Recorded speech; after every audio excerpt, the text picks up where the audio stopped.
Cool Figure TV. Revolutionary salute. Revolutionary salute. Like, share, subscribe. Welcome to the House of Revolution. You know I'm your humble host.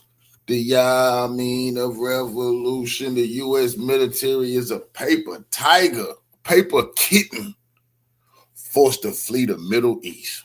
What a humiliating defeat. Before we get into that, y'all be sure to wipe y'all feet. That means hit the like button. You in the House of Revolution.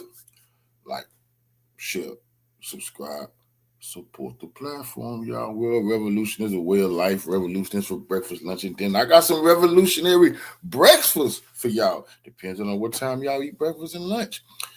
The hardest working revolutionary in the business is up, and I got to fill y'all in on World War III. So much content to give y'all today, but I didn't give y'all any World War III news, the humiliation of the U.S., the fall of the white supremacists, ding dong, the white supremacist witch is dead. Trump is humiliated. He don't know what to do. Iran is the new superpower in the Middle East, and they don't want to tell y'all this, but the whole world can see it. Putin's on the warpath. U.S. flees and is running in the Middle East. A top U.S. military general is going public with a dire warning. The United States has run out of military equipment if Donald Trump intends to escalate the catastrophic war in Iran. A general who I've been praising now for the better part of the year, even before the United States invaded Venezuela. He's the one who came out with this publicly. His name is General Alexis Grinkowicz. His call sign is Grinch. He's currently the Allied commander for the United States with NATO. He's a beloved general, and based on him going public, I worry that he will probably be forced out or fired like many of the other top generals and admirals that the Trump regime has pushed out, as Hegseth and Trump have pushed out. But General Alexis Grinkowicz, he went public in the past 24 hours.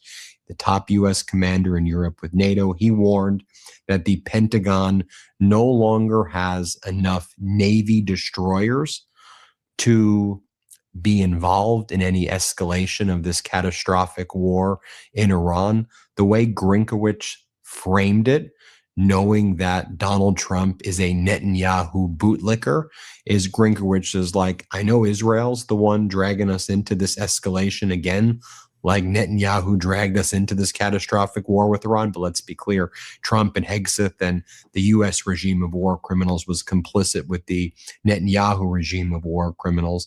But what Grinkowicz is saying is, all right, well, then you're not going to be able to protect Israel. We're not going to be able. If that's what matters to you, Donald, apparently that's the big deal for you, not the. Now, that's what's supposed to be all over the U.S. news, because it's all over the news all around the world, that the commander of the NATO allied forces told Trump, hey, you got to pick one or the other.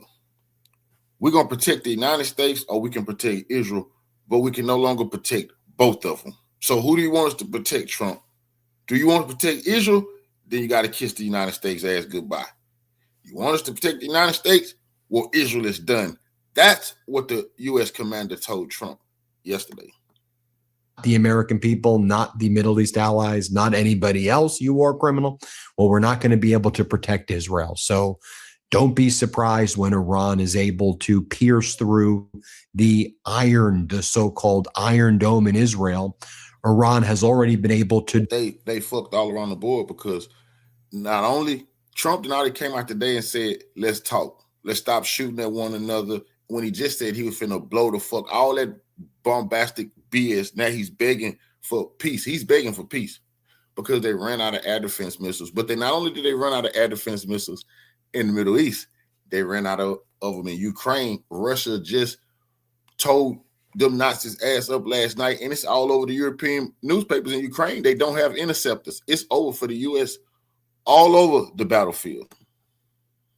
to destroy, Grinkowicz explains, and we've been talking about this, the Arab Dome, the dome you promised to protect the Arab nations.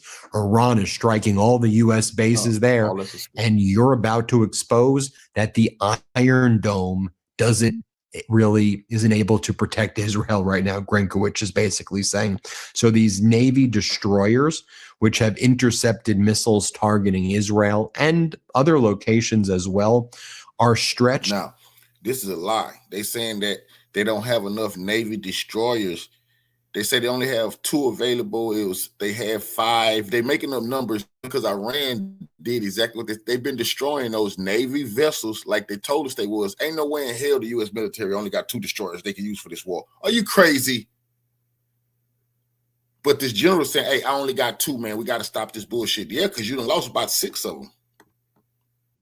By operations in the Mediterranean, the Red Sea, and around Iran, while maintenance issues have further reduced availability. And I want you to think about that too. Maintenance issues. We've seen that with the aircraft carrier groups as well, because Hegseth doesn't know what the hell he's doing. The most basic stuff, keep your equipment operational, keep your ships operational, deal with things like the nuts and bolts. I know that's boring for Donald Trump and Hegseth. Things like the plumbing, the laundry, food on the ship, stuff like that. Hegseth doesn't care about and doesn't think about. And so you have maintenance issues, you have supply chain issues, you have Iran realizes this. That's one of the reasons the Houthis opened up the Red Sea and shut down the Red Sea to Saudi Arabia's tankers. Saudi Arabia now has to take a longer route around Africa. MBS sent his brother this past week while Netanyahu was in the U.S. His brother's the defense minister, Khalid bin Salman, to meet with Donald. Bro, it's nothing the U.S. can do. Warships is for World War II. That's just a fact, bro. Battleships is for World War II. Fighter bombers, that's for World War II, bro.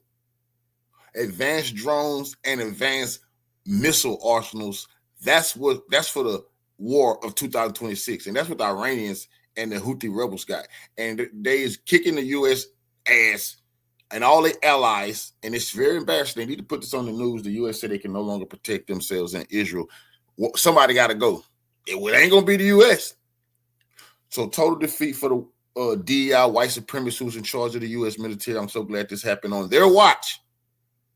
But we just can't let this go unnoticed. That the U.S. military, the most powerful military in the history of the world, that's what they say. The most advanced military in the history of the world, that's what they say. They can't even defeat Iran. They have to surrender to the Iranians, and that's just a fact, bro. Donald Trump and J.D. Vance. MBS called Donald Trump yesterday, and you had the warning from General Grinkowicz in Europe saying, we don't have the ability anymore with Navy destroyers to help you if you escalate this catastrophic war. We're giving you this warning. So it wasn't surprising that. What is a Navy destroyer going to do in the war with Iran? What is a Navy destroyer?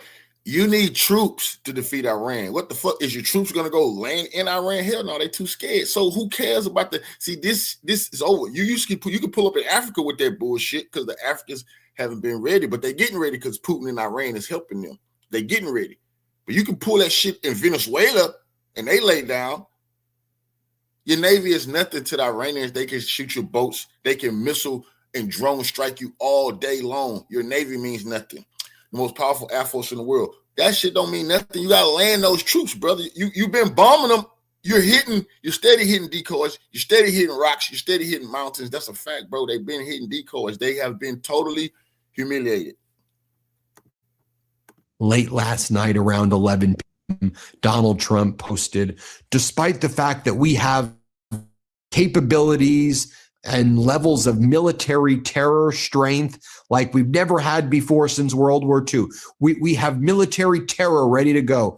But the perimeter of a deal with Iran is now being discussed. Trump says the perimeter, so we're not going to strike Iran. Look, it's not just an issue of the Navy destroyers. And by the way, Trump said he was just finna blow Iran off the map. But because they want to talk, which is a lie, now they're going to back up for a few days. The whole world know the reason the U.S. has just stopped bombing Iran is because the U.S. can't defend themselves. We can't stop the Iranian missiles from hitting the bases. That's why we're fleeing the bases. And Trump got to come on TV and tell lies. And when Iranians are saying, we're not calling you, bro, this is total war. You want to surrender, we'll stop shooting at you. But if you're not surrendering, bitch, you got to move around. By the way, the Navy destroyers carry SM-3 and SM-6 anti-ballistic missile interceptors. We also know that the United States has run out of its stockpile of the THAAD interceptors, like each one of them cost about $12.5 million each. The PAC-3 Patriot interceptors we've run out of. And in order to replenish the THAAD and the PAC-3s and these SM-3s and SM-6s, takes years. I mean, maybe some PAC-3s will be ready to go in 2029 based on what we depleted, but these THAADs can potentially be pushed to 2030, maybe even later for when they will be ready. I mean, it is a real dire situation indeed. Yeah, because the U.S. military is not used to fighting a war where somebody is destroying their air defense system. The Patriot system supposed to be the most advanced air defense system in the world. That's a lie. The Russians had that. But just say they said it was. Okay, Iranians is attacking the air defense system. You're not supposed to attack the air defense system. The air defense is supposed to defend the perimeter. Never in military history, besides what the Russians is doing, have anybody attacked the damn air defense system, attacked the THAAD system. And they don't want to tell Americans because they're too humiliated to say, yeah, they blowing our air defense systems up. Now they're coming on saying, you know what? We're running out of air defense. You are getting your air defense systems blown up, bro. Stop lying to the people. You can't defend yourself, so nobody in the Middle East no longer believe that the U.S. can defend them. Nobody around the world should believe that shit because they can't. We can't defend our own bases.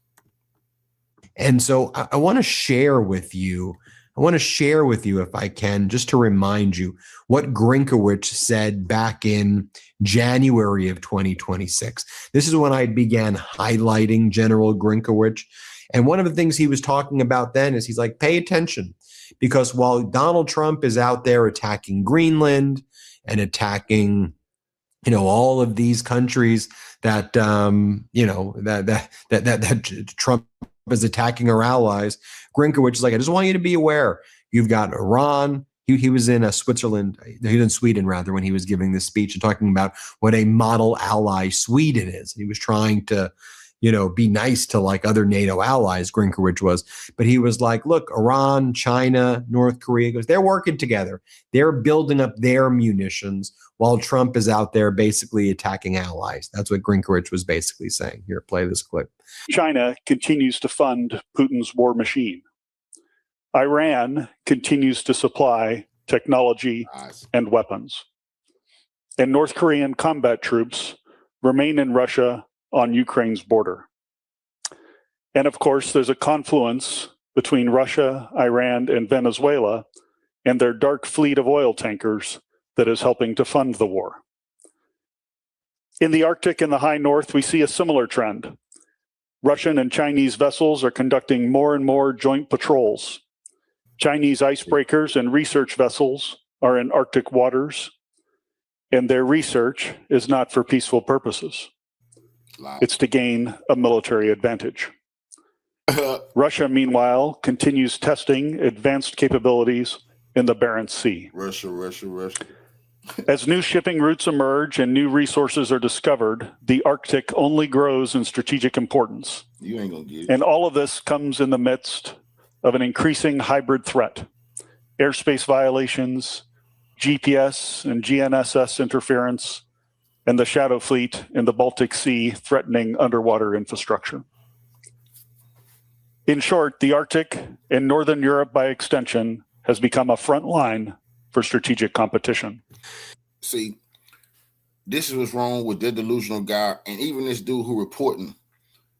They've been so humiliated with Iran that they want to say we need to be focusing on China or Russia. You just got your ass kicked by Iran. Russia not the problem, China the problem. The U.S. fucking government is the problem, and blaming everybody around the world for what the fuck these white supremacists been doing is the problem. They steady make the mistake of Putin. Man, it's you. It's you. What's going on in the Arctic? None of your business. What the fuck Russia doing in the Arctic? See, the people always talk about somewhere else that don't. We're talking about America. Y'all need to worry about America. This is their fucking problem and their humiliation. They just see. They really they want to. The U.S. military gonna say, well, if the government would have just allowed us to wage the war we wanted. What type of war you talking about? What, killing everybody? You can't do that because Russia and China already won. If the U.S. try to just kill all the Russians, then that's what the fuck gonna happen to the Americans. That's a fact. If I think they just try to kill all our Iranians and just kill all the people in the Middle East, that's our fate. And then in that same event, again, back in January of 2026, Grinkowicz, who just issued this warning, was talking about trying to do his best to make sure that the U.S. had a readiness posture. And so the fact that he's now saying July 31st, August 1st, August 2nd, that the U.S. no longer has an ability to project a readiness posture. The ability to project a readiness, all that's aggression, bro. That's what the fuck they need to stop doing, bro. Project what? Ain't nobody threatening America. You doing the threatening, bro. We need to be in Europe just in case the Soviets attack. Ain't no fucking Soviet Union no more. Why are you in Europe?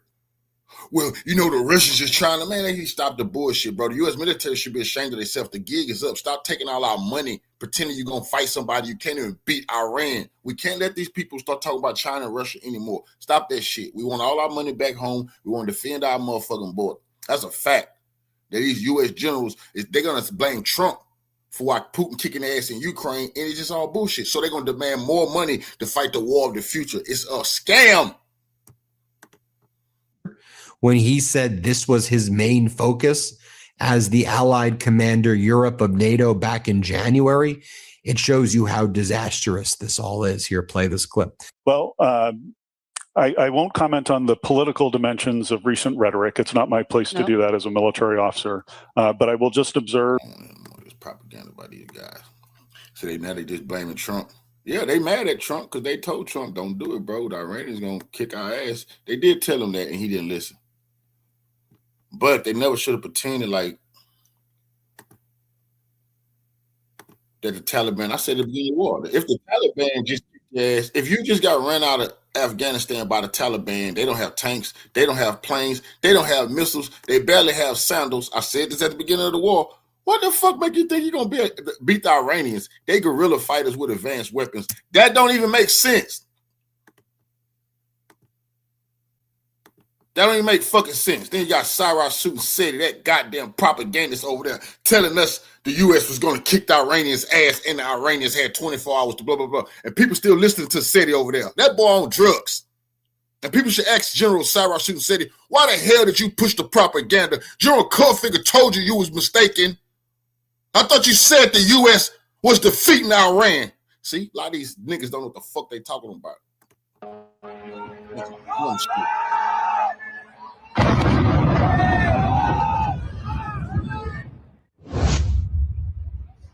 Iranian army, Artesh, has launched a swarm of drones loaded with explosives, carrying out an attack on U.S. military installations in Bahrain, alongside the announcement of a multi-pronged retaliatory campaign against U.S. facilities, including those in Kuwait. Never stop, nigga. Iran is the missile superpower, one of the most powerful missile forces in the world. That's you need to win the wars of the future.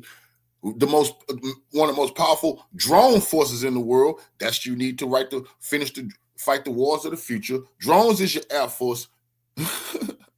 Drones is your Navy. Missiles is your Air Force. Missiles is your Navy. Come on, bro. These people are nuts. Kuwait and Jordan. According to the IRGC Public Relations Office, the 26th phase of Operation Saika, announced Thursday evening through dawn, targeted Sheikh Issa Air Base in southern Bahrain, a country barely visible on a map, which hosts U.S. military personnel. As usual, Artesh employed advanced kamikaze drones, or Ash-2, commonly used to carry out such attacks. These radar-seeking munitions, with a range of over 1,000 kilometers, are designed to blind air defenses. As soon as Patriot or THAAD radars are activated, They immediately lock onto the signals and destroy the systems.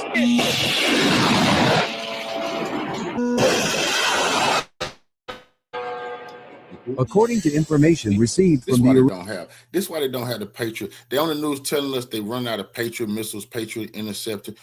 The Iranians is hunting them, which has never been done in the history of warfare. They don't want to talk about that. The Iranians is hunting our most advanced air defense systems. So I want you to think about that, nigga.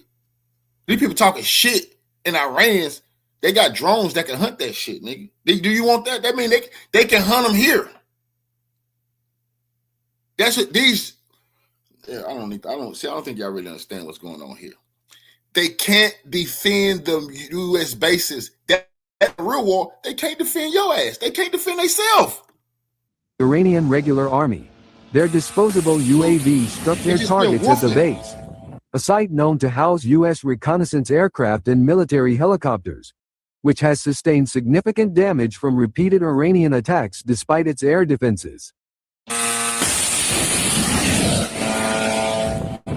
Video footage confirms that the drones struck their targets simultaneously, amid cheers from local residents recording the scene, highlighting the differing perspectives between the citizen and the monarchy. Now imagine you a U.S. military soldier, you on that base, drone coming in, killing you, and you hear the citizens outside cheering your death. The citizens outside the country you in, they hate your stinky guts. You just a mercenary for the dictators who rule these countries. They need to show this shit on the news. The people is cheering the deaths of the U.S. because you are occupying force and you keeping them Arab dictators in power, and they tired of that shit. And Iran did already warn them they finna liberate those lands. Iran could invade all those. The Arabs don't have no armies. Those armies is used to fight their own people to keep the kings in power. Remember I told you that no fucking Arab army will ever play with Iran like that. They get their ass wiped off the map, bro.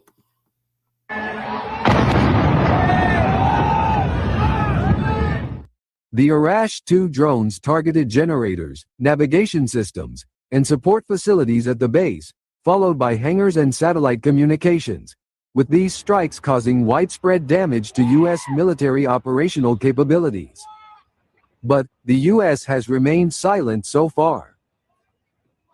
The Iranian military asserts that its ongoing drone and missile operations have made it increasingly difficult and costly for U.S. forces to counter Iranian attacks, while stating that Washington is suppressing information about damage and casualties at its regional bases. Iran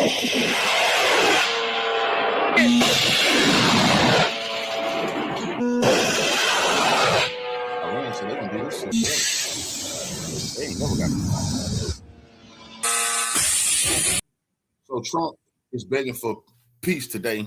He said, please stop. He said, stop all the shooting. That's what he said. Go look at his shit. He said, let's stop the shooting. Let's get to the peace. Nigga, please. You ran out of air defense, nigga. No. Now, it's just about, just keep shooting. See, the problem is, these motherfuckers don't like no fair fight. They don't like, you can still fight. You still got weapons. No, they want to have the superiority over you to kill all your people. Maybe a few of them get killed. Well, that's not the fact no more. The fact is, it's going to be an eye for an eye and a tooth for a tooth in this war. And they don't want that.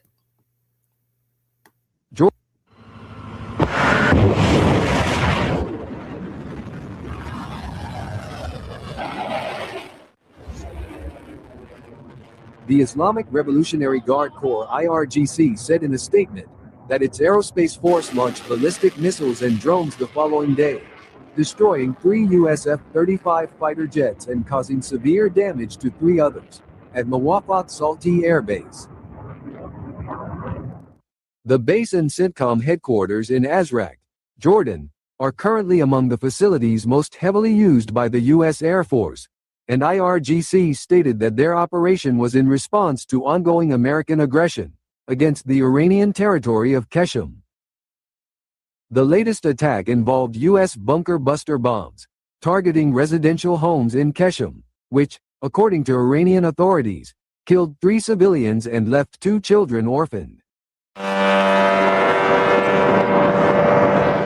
CENTCOM claims that at least 6 Patriot interceptor missiles, were fired into the air over the base during the Iranian attack on July 30, 2026, and the following day, they denied losing any aircraft. Despite CENTCOM's tweet, the IRGC Public Relations Office issued a statement saying that they had targeted the fighter jets in maintenance. You got to be to fight the Iranians, bro. Just think about that. And everybody know I said this at the beginning of this fucking war. You just lost to the Taliban. They didn't have drones and fucking missiles, bro. And you lost to them. You fled their country. You're going to fight an army that got advanced drones, missiles, and a million-man army that's ready to die.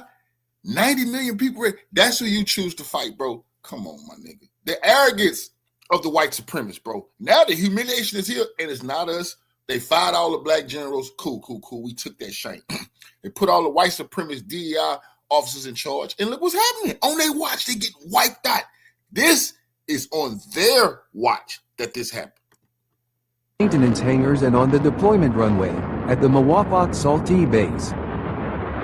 The statement also added that several U.S. officers and technical personnel were neutralized.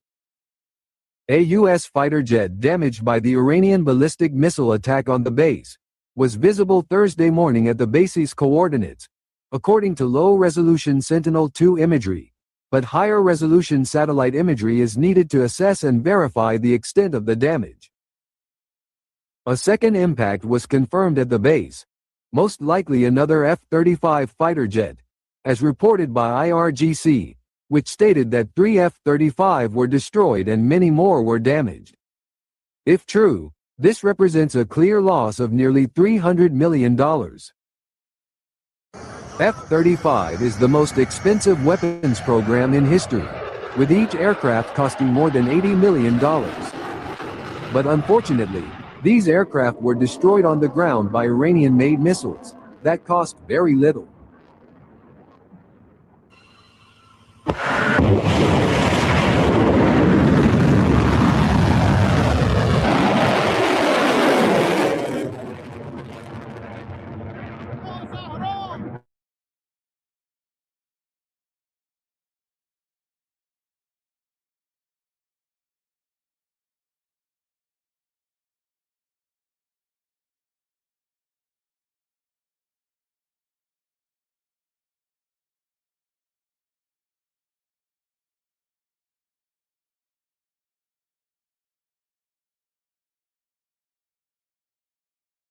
Is facing one of its biggest fears and nightmares in West Asia as Iran unleashes a new missile arsenal.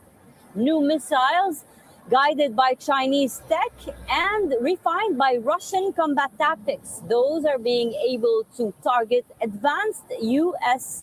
bases in the region. We'll tell you more in this report.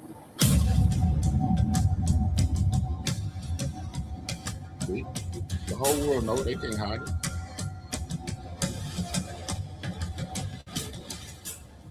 The US has the world's most powerful military, but even the strongest military can face a problem when the enemy learns from every attack. They got the most, they got the military that costs the most. They spend the most. The most powerful military in the fucking world is Russia. They already proved it.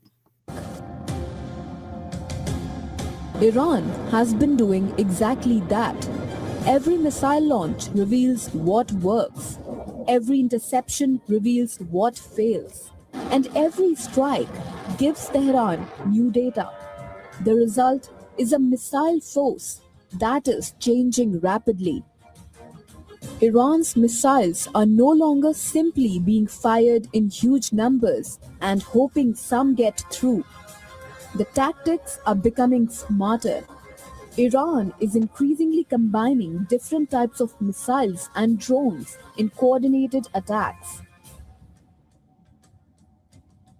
Some weapons fly low, others arrive at different speeds and from different directions.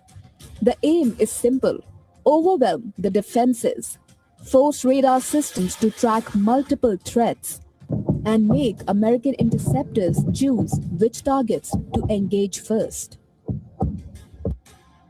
This is where China's role becomes important.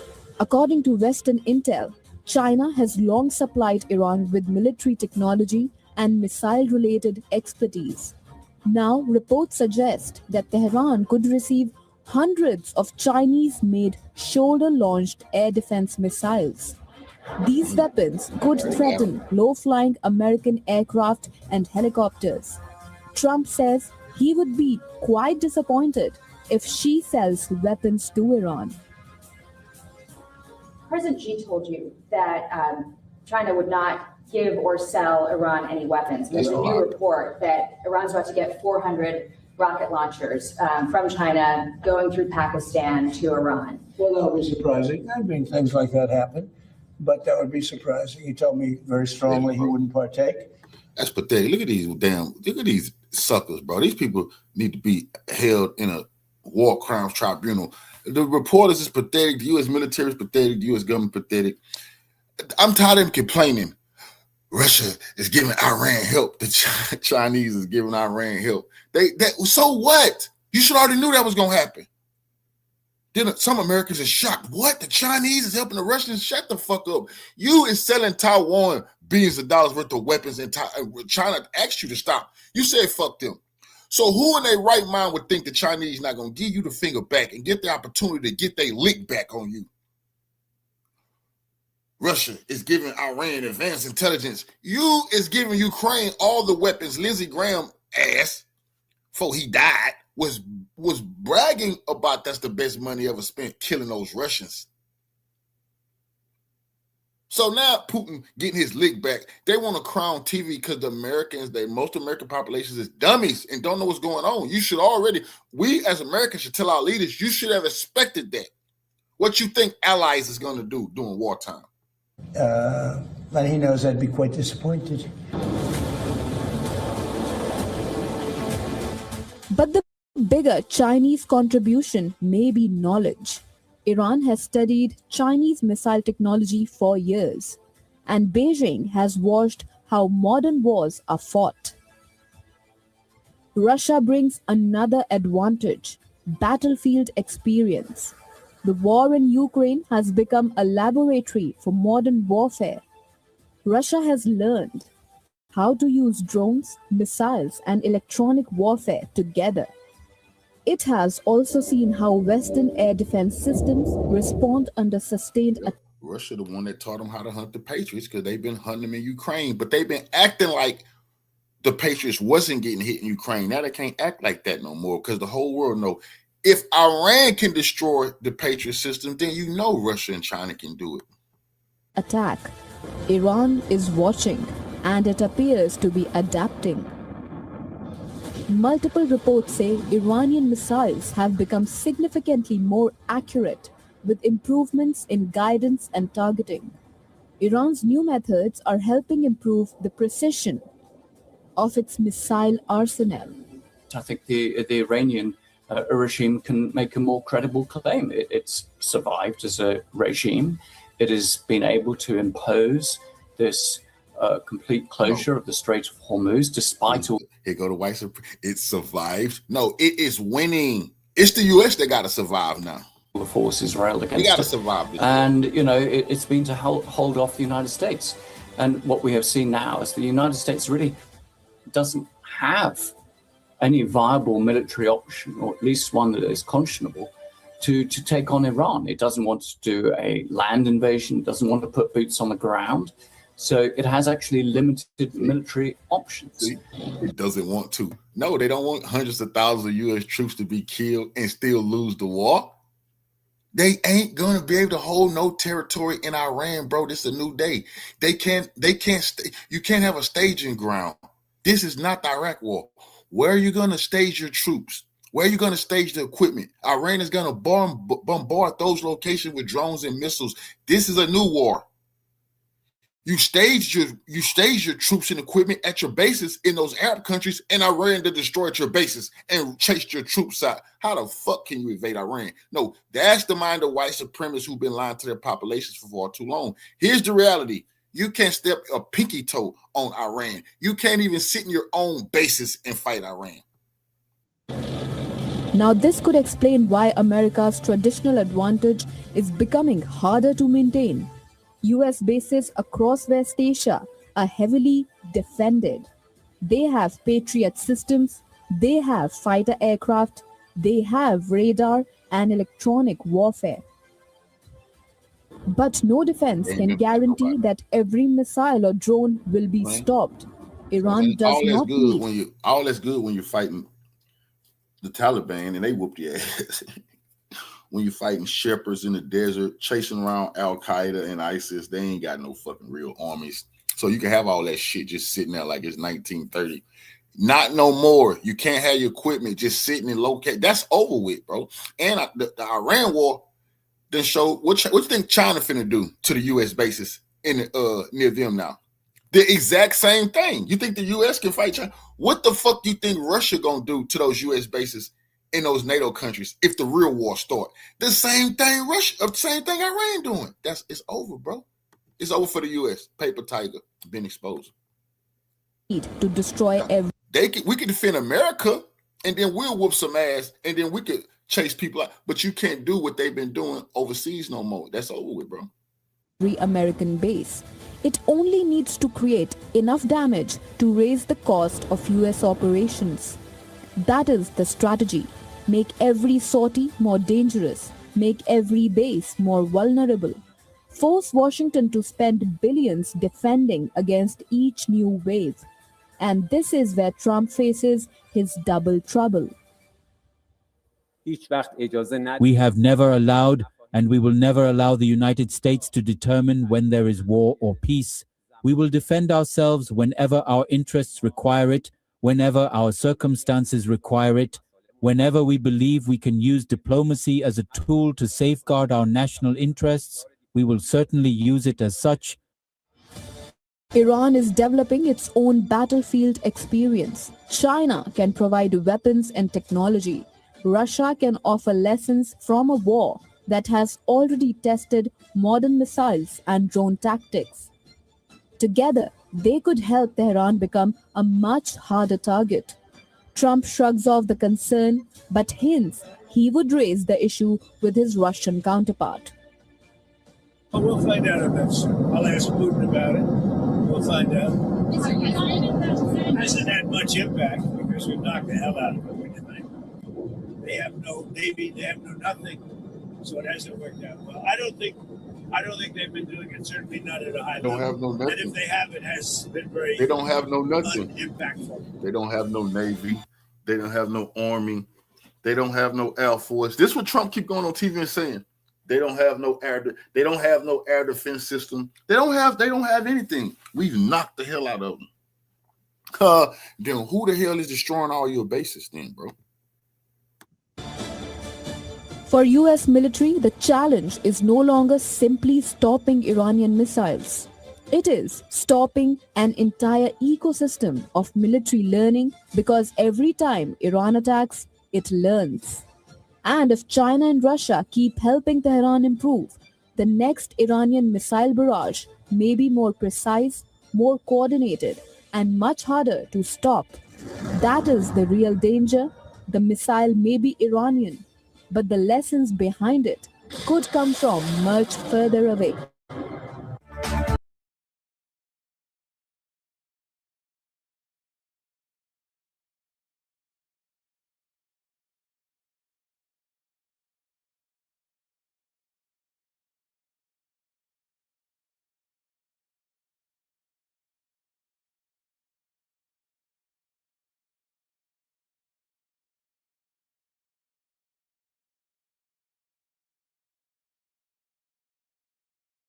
They've got no option but to withdraw all of their official U.S. military personnel from Erbil and from the Kurdistan region.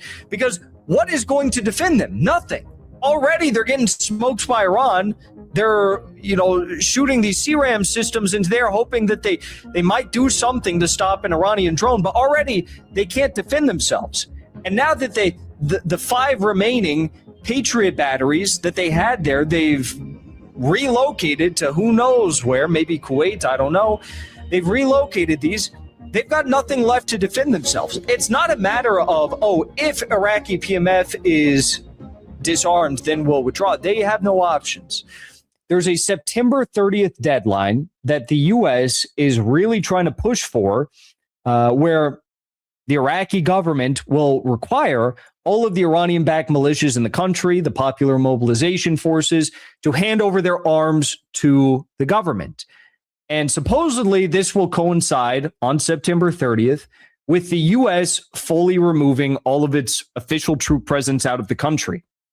Now, these sorts of deadlines for disarmament of Iranian-backed militias in the country have come and gone. We've covered this extensively on the channel. I'm not going to bore you with all the details once more. But what I will tell you is that things were looking pretty good for the United States.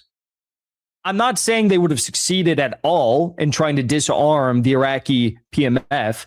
It would have failed. But maybe in the best case scenario, if you're Tom Barrack, you might get some sort of a civil war to take place in the country. There's a new prime minister, and Tom Barrack and the U.S. are pressuring him very hard to try and weaken and cut off the Iraqi PMF economically.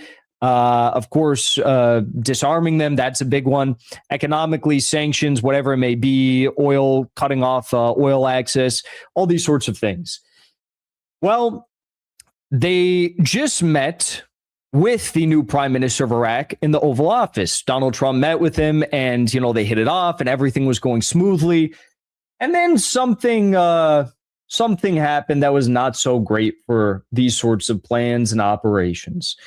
Saudi Arabia decided that they did not want to respond to a Yemeni attack on their country because their asses handed to them by Yemen. And they said, well, it wasn't Yemen that blew up the east to west pipeline in Yanbu. It was Iraqi PMF. So we're going to respond to Iraqi PMF so as to not escalate the tensions further with Yemen.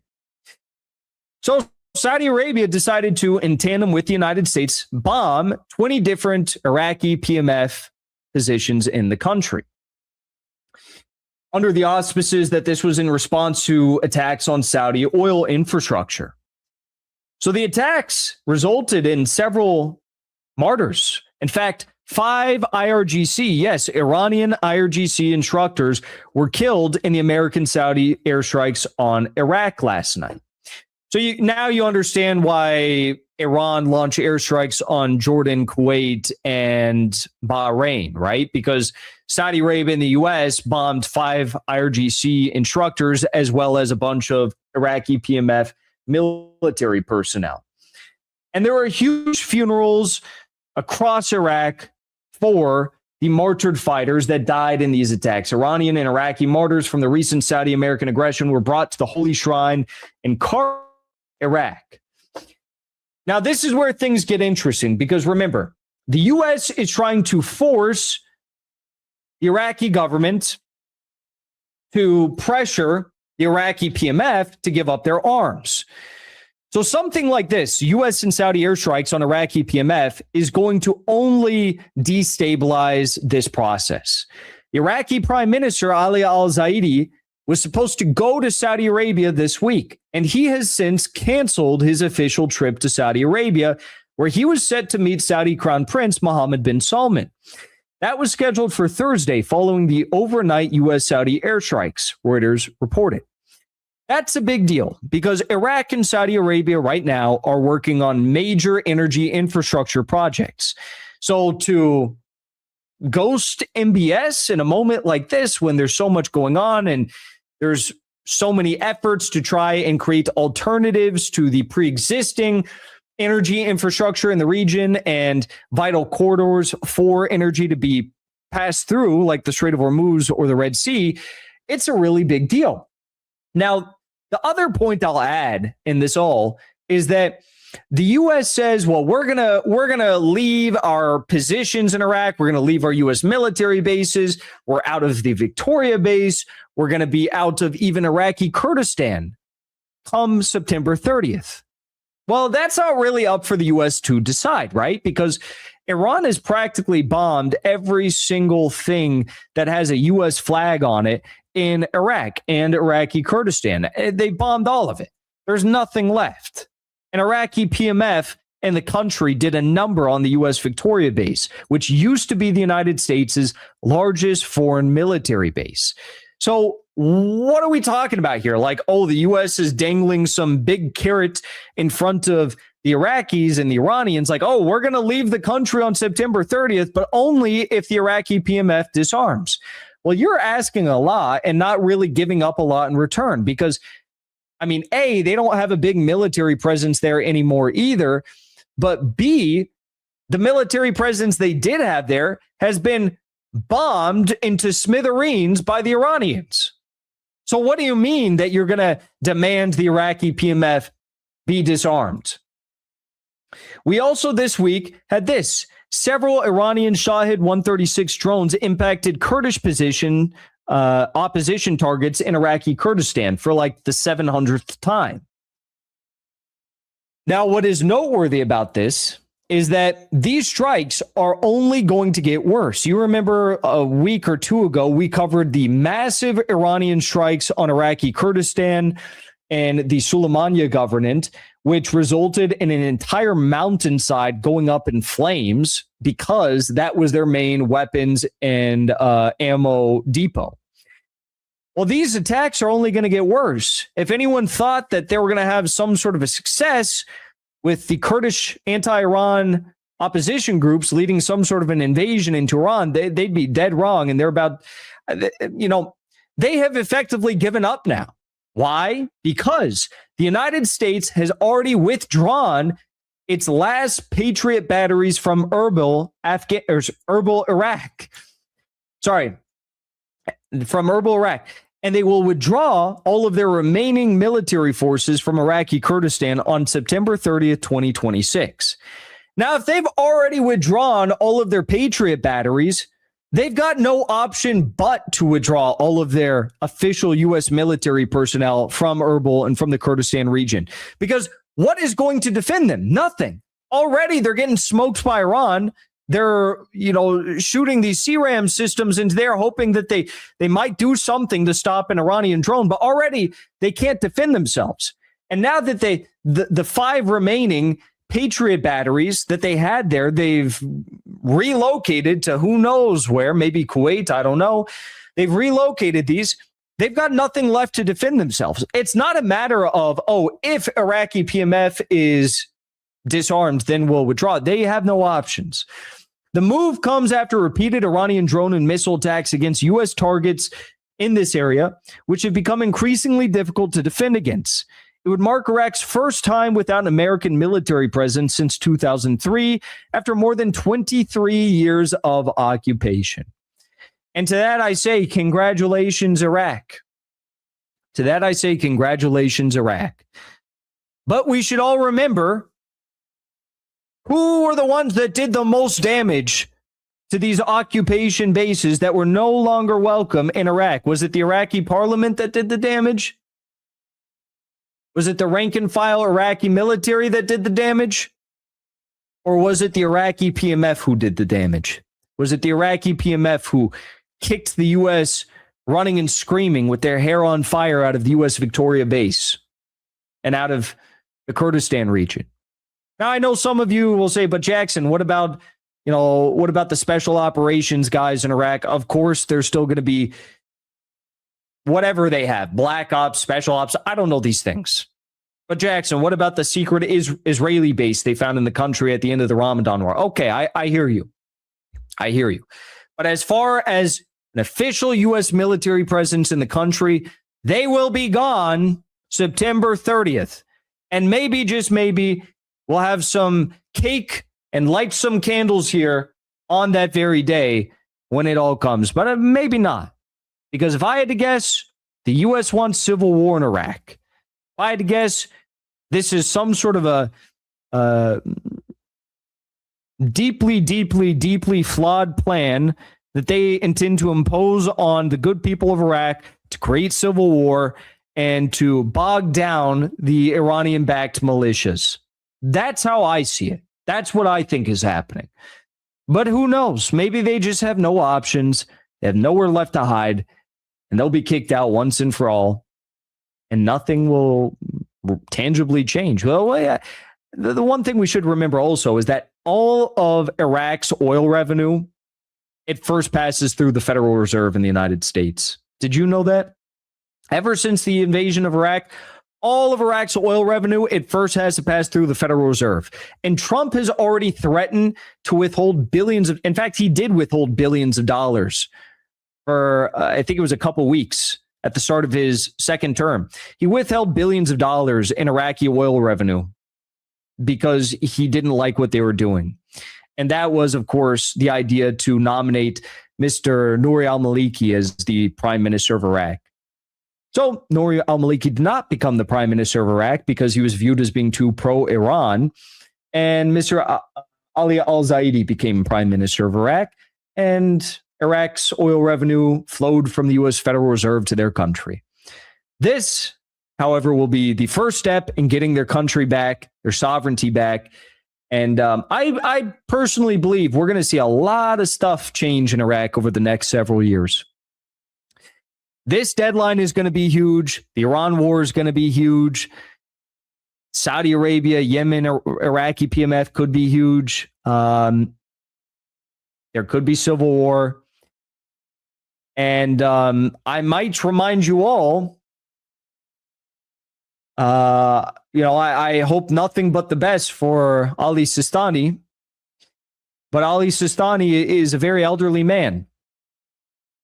And we'll see how attitudes are. Maybe things will change. Who knows? Who knows? Lots to follow. Lots to follow in Iraq. Before you leave, I want to say thank you for the support, because after 2 years of being banned, we are finally back home on YouTube. So be sure to subscribe to our channel and also join as a member on our channel using the link at the top of the description. I rely on the generous support of viewers like yourself.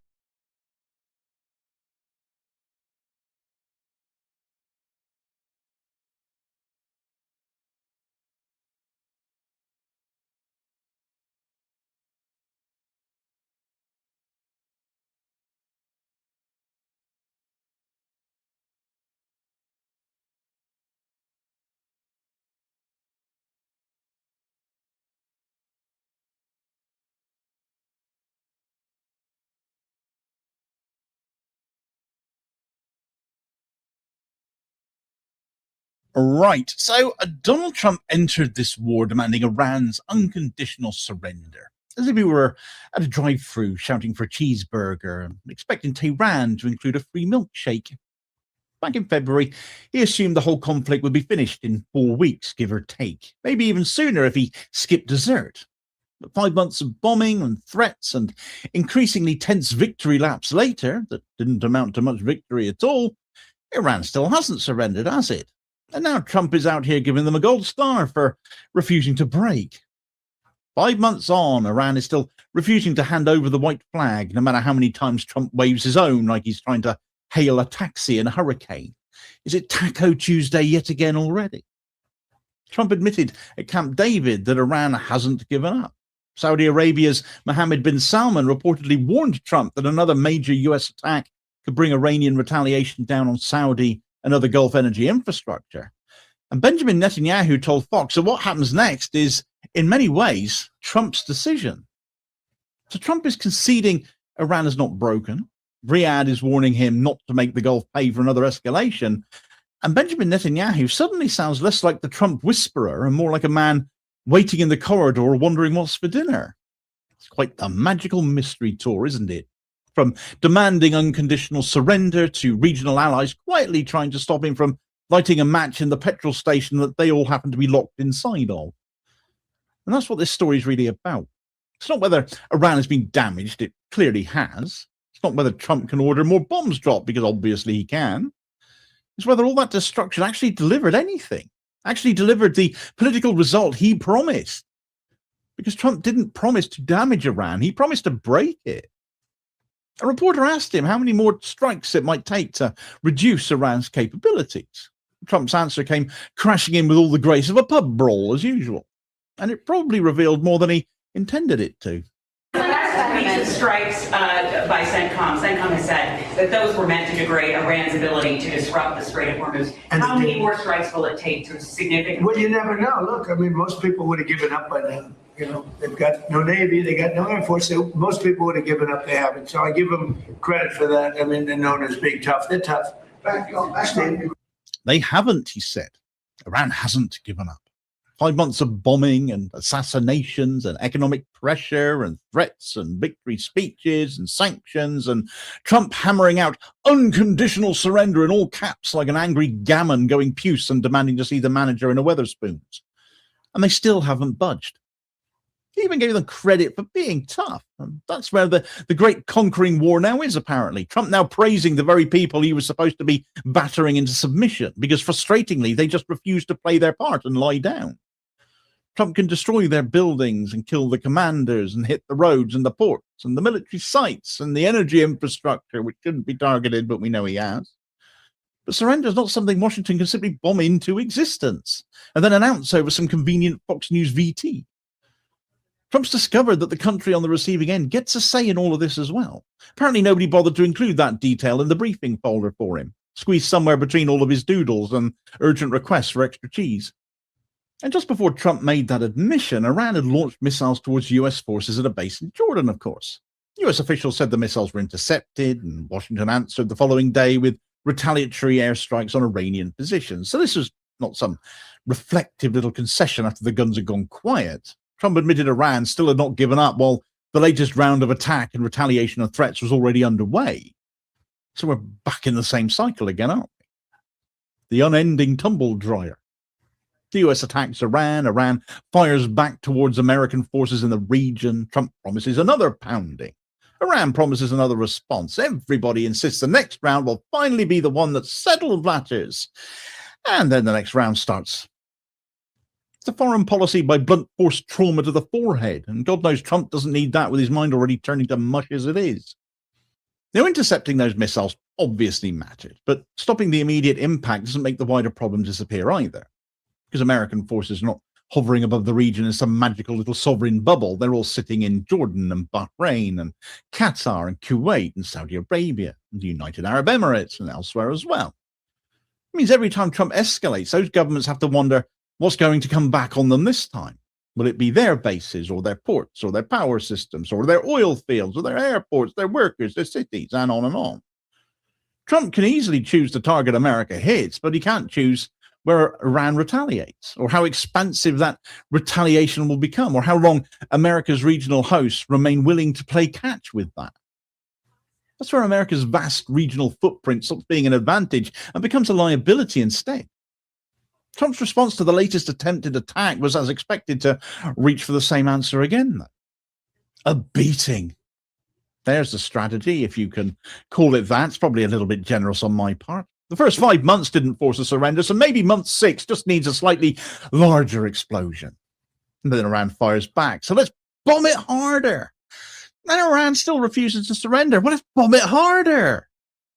The bombing places more US bases and Gulf infrastructure inside the retaliation chain, and so threaten an even bigger bombing campaign. It's like watching someone kick a vending machine and fail to get the chocolate out, and then deciding the real problem is they haven't tried head-butting it with a crash helmet on yet. Perhaps Trump can order another major attack. There never seems to be any shortage of destructive power available to him. But an awkward question still remains.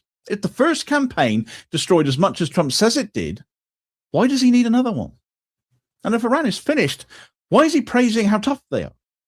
And if there's supposedly no meaningful Iran left to worry about, who exactly is forcing all these emergency calls around the Gulf?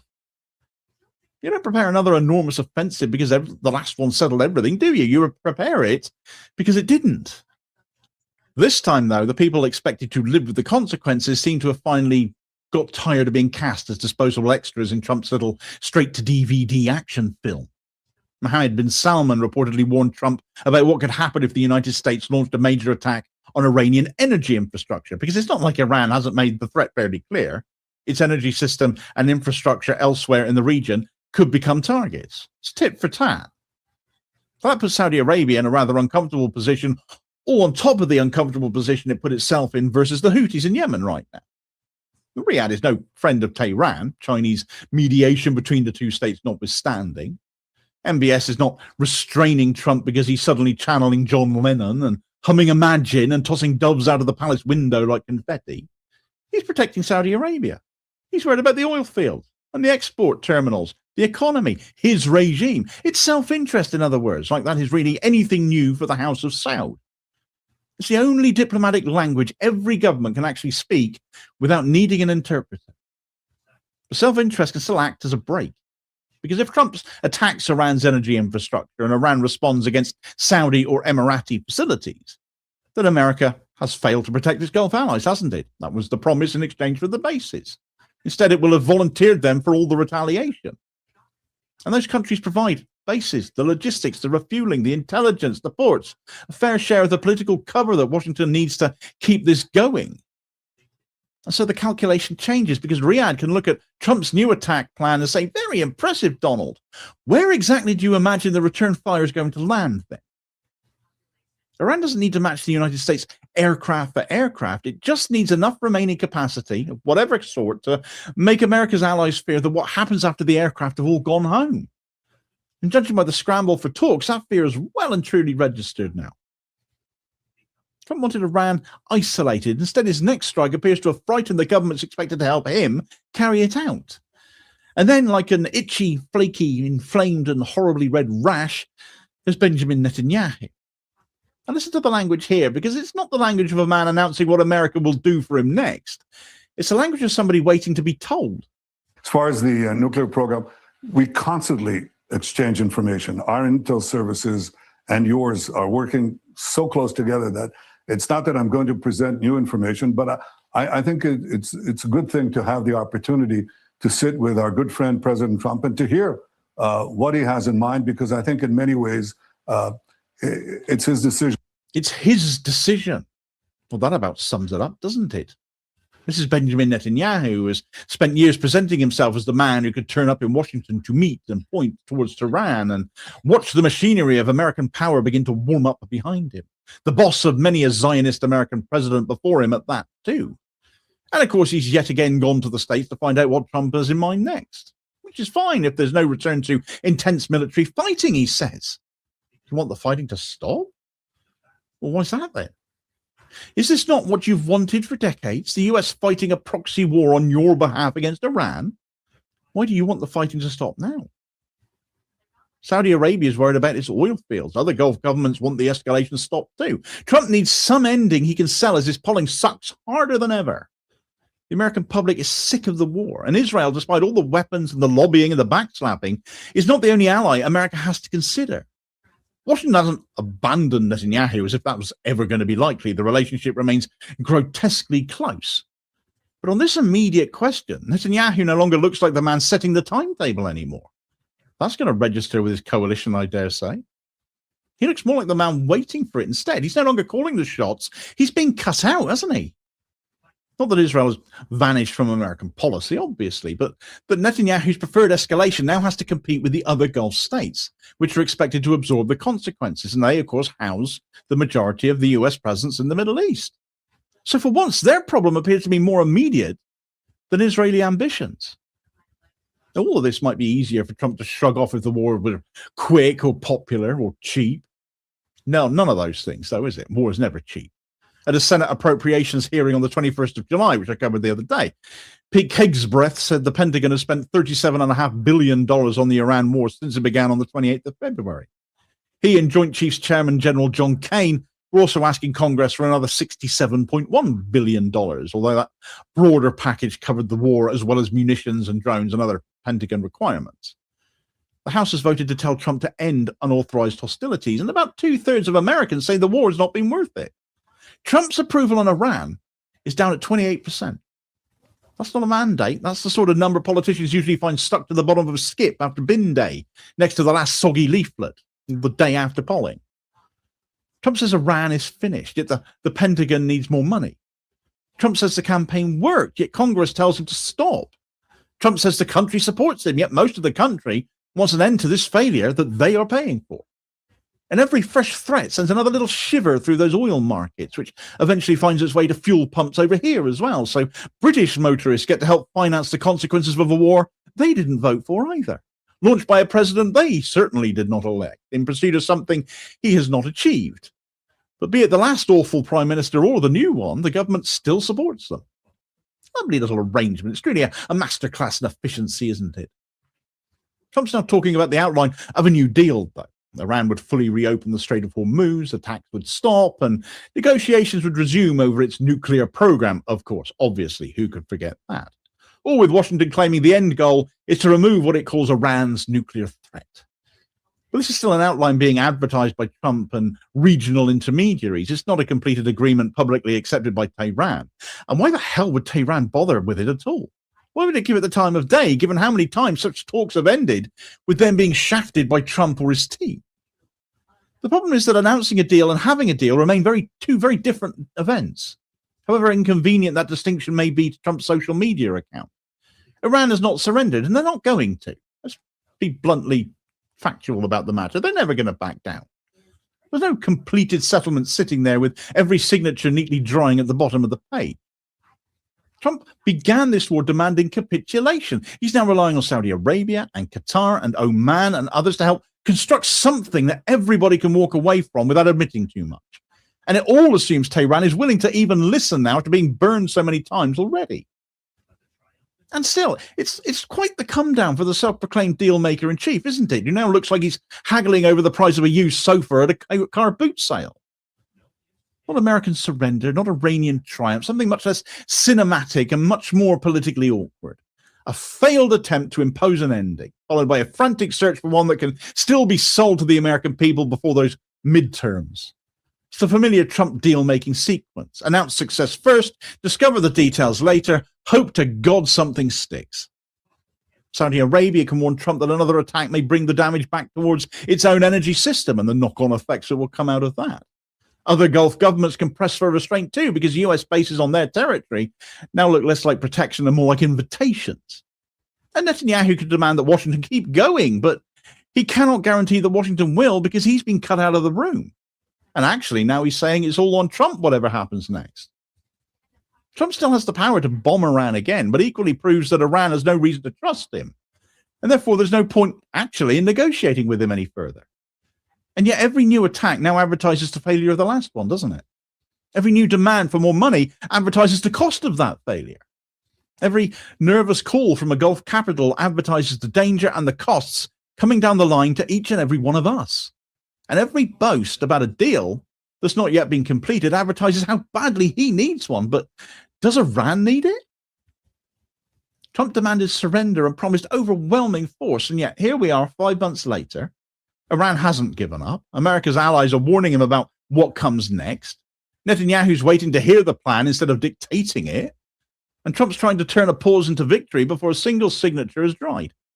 He's not forced to surrender at all here. He's forced his own allies to intervene before he loses control of the entire region. And it still might not be enough. For more on the ongoing events in the Middle East,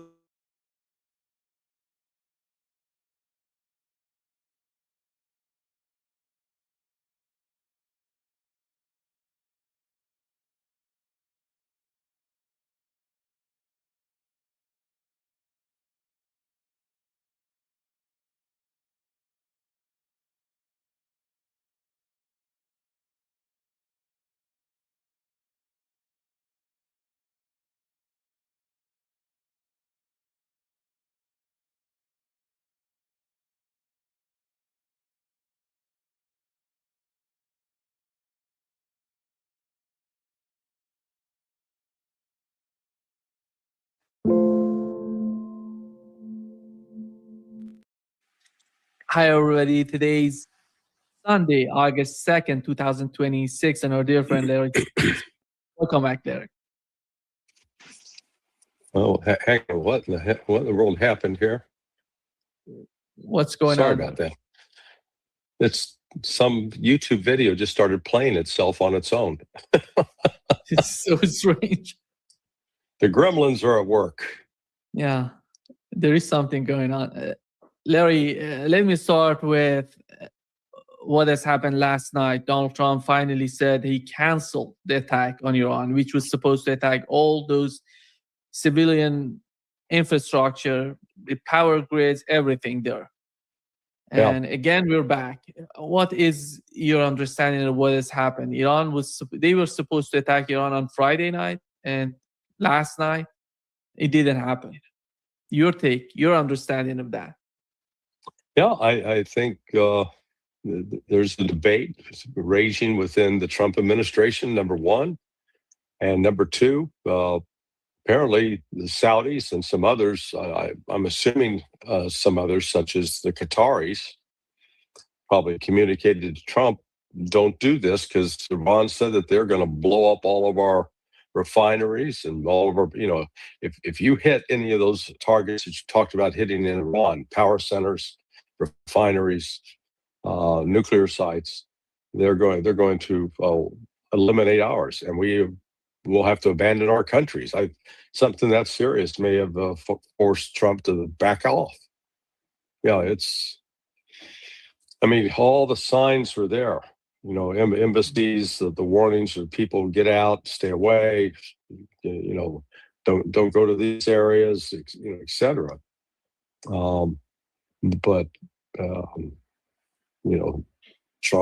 Trump said he pulled the plug on it so far. We'll see. It's still early today. It's about 6:30 p.m. in Tehran in the evening. So we'll see. Sometimes the bombings start in the evening. In the past, they've also started in the morning. So who knows? It's 5:30 in. So it was at 5:30. Yeah. Oh, okay. And they're gonna, if they wanted to attack, they have, last night and the night before, I think that was the best moment for them to start the war. And remember they'd also said that one of the issues was they were afraid of the effect it would have on the markets. That it'd crash the stock market. If they did it on Sunday, it could crash the stock market and drive the oil market way up.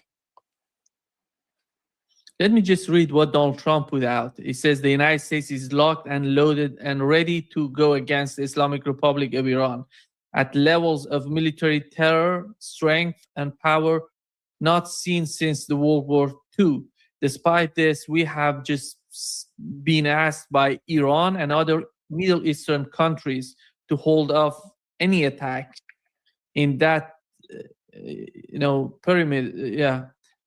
In the perimeters, and because he said this would include immediate, complete, and total opening of the Strait of Hormuz and an end to Iran's nuclear threat. I don't know what was the Iran's nuclear threat. It's just part of the narrative he has to create. Now, Iran in the past had said that it was, they had sent a message to the United States that if, there was not a reasonable solution found, that Iran would do a demonstration of a nuke. Again, I don't know if that was, that was information that came out of Pakistan. I don't know if it was disinformation by Pakistan or if it was legit. But the only thing we do, regardless of what they do on the nuclear front, when you go to the Strait of Hormuz, it's dead. There's I'm looking at it right now. There's I see 2 ships passing through to go out, and 1 ship coming in, and nothing. And with AIS turned on the Omani side, so it's it's shut down. Nothing's coming in and out. Yeah, he said this time around, he said that it was Iran and Middle Eastern countries asking him not to attack. And the Iranian Fars News Agency, they said that from, asking one of the Iranian officials, said that Iran didn't ask the United States not to attack. They said, if you attack, we're going to respond the same way, or maybe escalated. But Middle Eastern countries, I think basically Saudi Arabia is in a very fragile position right now. Right. We Yeah, had a no, report of Go ahead. Saudi Arabia talking with Donald Trump yesterday. Revolutionary salute. Revolutionary salute to our family. Gerald Sims for the 100 jewels to the war chest. Revolution is a way of life. I absolutely appreciate that love. Soldier salute.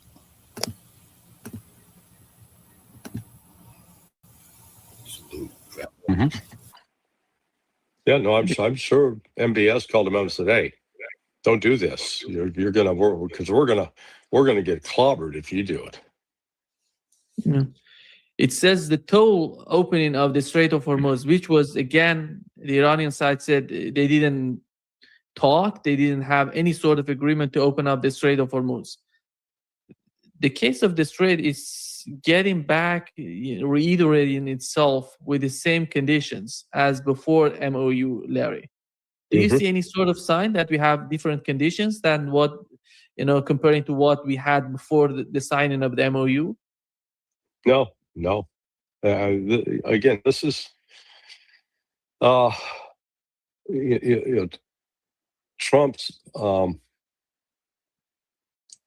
team has got to be completely confused because on the one hand he keeps coming back to these military options. We're going to crush Iran, but then we're told that behind the scenes, generals Kane, the chairman of the Joint Chiefs of Staff, and Admiral Cooper, the head of CENTCOM, have told him that, hey, we actually have limited supplies of weapons, and if we launch this kind of attack, it may not actually have the effect that you think it's going to have, but we'll burn through weapon systems that we can't replace. Then you've got the growing shortage of diesel and aviation fuel, and then on top of that, it's a global shortage. So so far the U.S. economy hasn't really been hit by it, but it's started. I was talking to there was a truck driver at this conference I'm attending, and he's talking about the price. Prices are going up. So it's they've got some issues. The one sort of an untold story is how poorly the U.S. Marines on these that have been deployed as part of this Marine Expeditionary Unit, the MEU, the one was on the Boxer, how bad the food is. I mean, we're talking the stuff that you probably wouldn't feed to a dog. I had received emails from the mother of one of these Marines, and she sent me pictures and text messages of from real time when they were communicating with her son.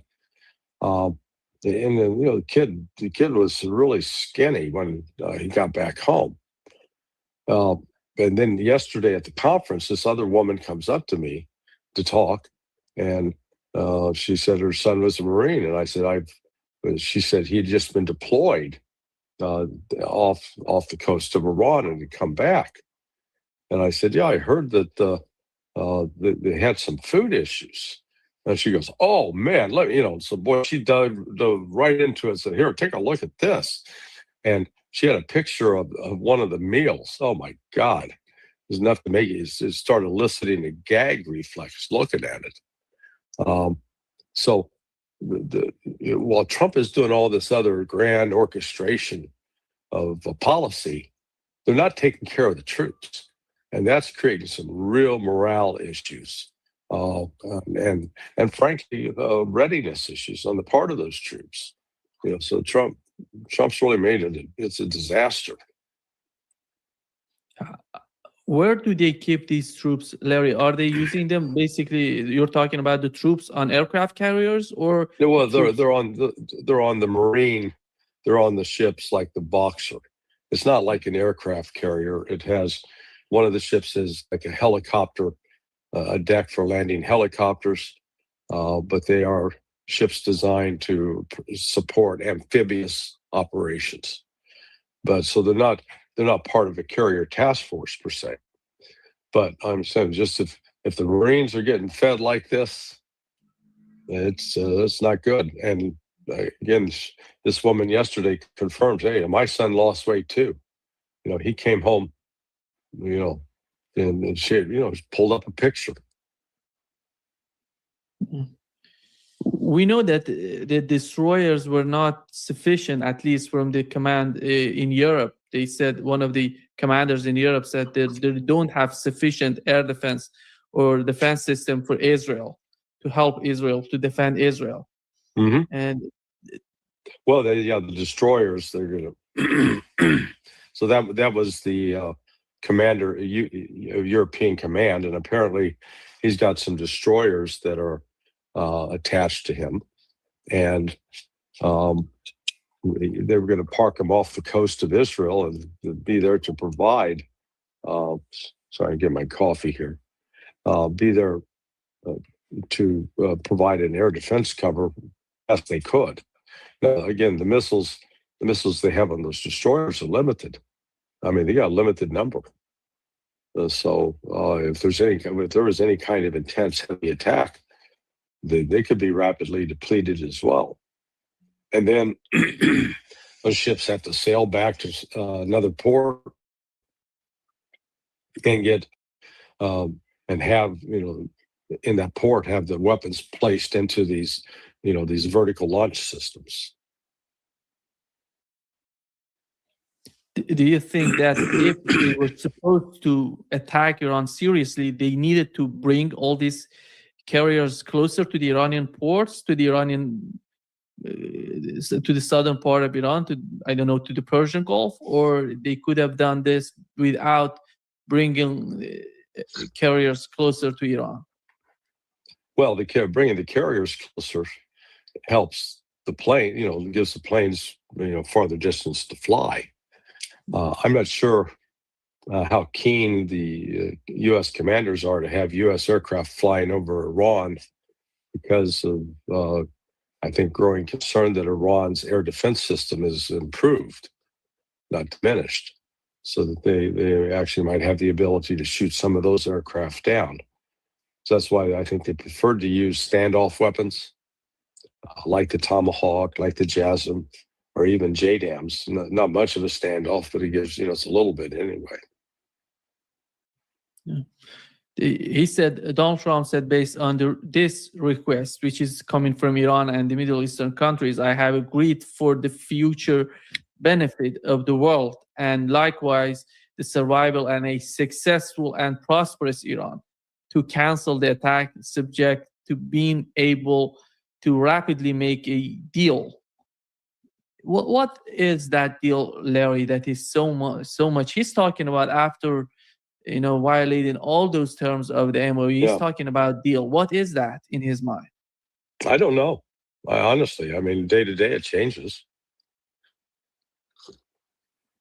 It could be, he wants to get a nuclear deal, but Iran has made it very clear they're not going to talk anything about nukes, nuclear deal, until the other elements of the MOU are complied with, which means get Israel the hell out of southern Lebanon,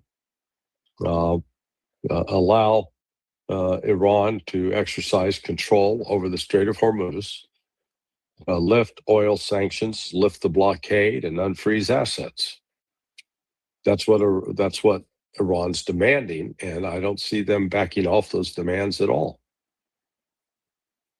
Does that mean that we're going to get to the same cycle of the escalation of the conflict, which means the United States getting back with the same policies in the Strait of Hormuz? No, the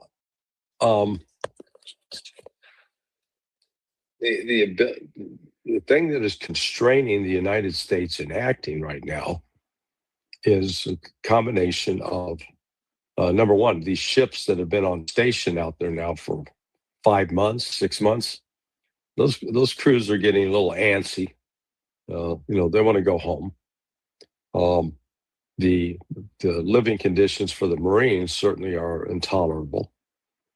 The weapon systems, the precision missiles that were seen to be as a critical component of any U.S. attack, they're in short supply or even exhausted. They've run out of effectively what they could use. There's no good ground option, and the real what ought to be the primary concern for Trump right now is get the Strait of Hormuz back in normal operation, or normal under the new terms that Iran's dictating, which is requiring ships to submit their manifest, identify their destination and the nationalities of the crew, and et cetera. But at least it would then start the flow of oil, maybe liquid natural gas. I'm still not sure how much damage has been done to the facilities there in Qatar. Some reports indicated that it's going to take 2 to 3 years to get those back up online. So that means we're looking at a really a long-term shutdown or depletion problem with the supply of liquid natural gas. And if you're not getting that liquid natural gas out of it, then you're also not getting helium, because when they pull it out of the ground, the helium is contained in it. So the lack of helium is going to continue to affect the price of computer chips. So and then we don't know that when you shut down an oil, if did Kuwait, Bahrain, Saudis, Qataris, did any of them shut down oil wells just to prevent them from any immediate damage? Because once you shut it down, it's not just a simple matter of flipping a switch, turning it back on, and restarting it. So there's lots of unknowns there. But all of this goes to the heart of the matter, which is the global economy. This is bad, terrible for the global economy. You can't take this much activity out of the global economy and expect it to continue to function normally. Yeah. Larry, how many of those? Let me just bring up the photo of the American bases in the West Asia. I want to know how many of these bases are still active. We have two of them in. Let me check. Here is 2 of them in Iraq. You have Al Harir in Erbil, which was the United States used extensively recently in the last 2 weeks. That's why Iran was attacking them, basically. And we have the Al Asad Air Base. I assume that one in Iraq. I don't know if that is still active, and how many forces and ammunitions do they have. What are these 2 important, which are close to the western border of Iran there? Mm-hmm. Yeah, no, I don't. I don't know. I mean, the reports indicated that I thought that the base at Erbil, that they were closing that and pulling people out because of the damage that it had been inflicted on it. But as far as Al Asad, I don't know. God, I flew into Al Asad, oh Lord, 20 years ago. There was a brief stop, corkscrewed in, landed, and then corkscrewed out. So I would suspect that there probably is still some air refueling capability there, would be my guess. I don't think the base has been completely shut down. And, that goes back to something we talked about yesterday, my criticism of the Iranian general staff, that these different air bases, so you're being attacked largely from the air. That's where these attacks are coming from, and it's not sea-based; it's land-based. So destroy the aviation fuel. They got these fuel storage tanks. Blow them up. You take those out, then the United States can't fly. It's real simple. You do that, you're gonna weaken even further the ability of the United States to continue attacking. Yeah. It seems that they're basically in Kuwait, they're active because they have 3 Camp Buring, Camp Arif Jan, and Camp Patriot Naval Base, which is, they are all located in Kuwait, which they're using these camps to attack Iran. If I'm not mistaken, the latest attack from Kuwait on Iran, it was in the northern part of Kuwait. Yeah. From Buring, I believe. Yeah, but I again, I think the United States has limited presence at those bases now, simply because, again, how much damage has been inflicted. Those are, basically consider them like being in a wartime base. And how about the Fifth Fleet in Bahrain? Do you think that base has lost its effectiveness? There's no. I don't think there's anything there anymore. No person, no command staff. Anyway, there might be some, let's call them janitors, people to try to take care of some of the facilities, but I think it's been rendered inoperative. The same for Al Udeid in Qatar. Al Udeid, it seems that the Qatari government is so much concerned about the continuation. That's why they have somehow cooperated to get things somehow settled in that base, or somehow deactivate the base, because that's going to be the main problem for them, for the continuation of the war. And the United States, you remember that the United States once used that after, it was 2 weeks or 3 weeks ago, they used the refueling tankers coming from Qatar and refueling the fighter jets. But I think their ability to do that now has been eliminated or severely damaged. So I don't see Al Udeid functioning that way now. Then we have the airbase in Eskan Air Base in Saudi Arabia and Prince Sultan Air Base. These 2 are active. I assume most of the Patriot system that are located in Saudi Arabia are in these 2 air bases. Yeah, maybe, but the Patriot system's useless. But okay, I guess we have it give us the illusion of security.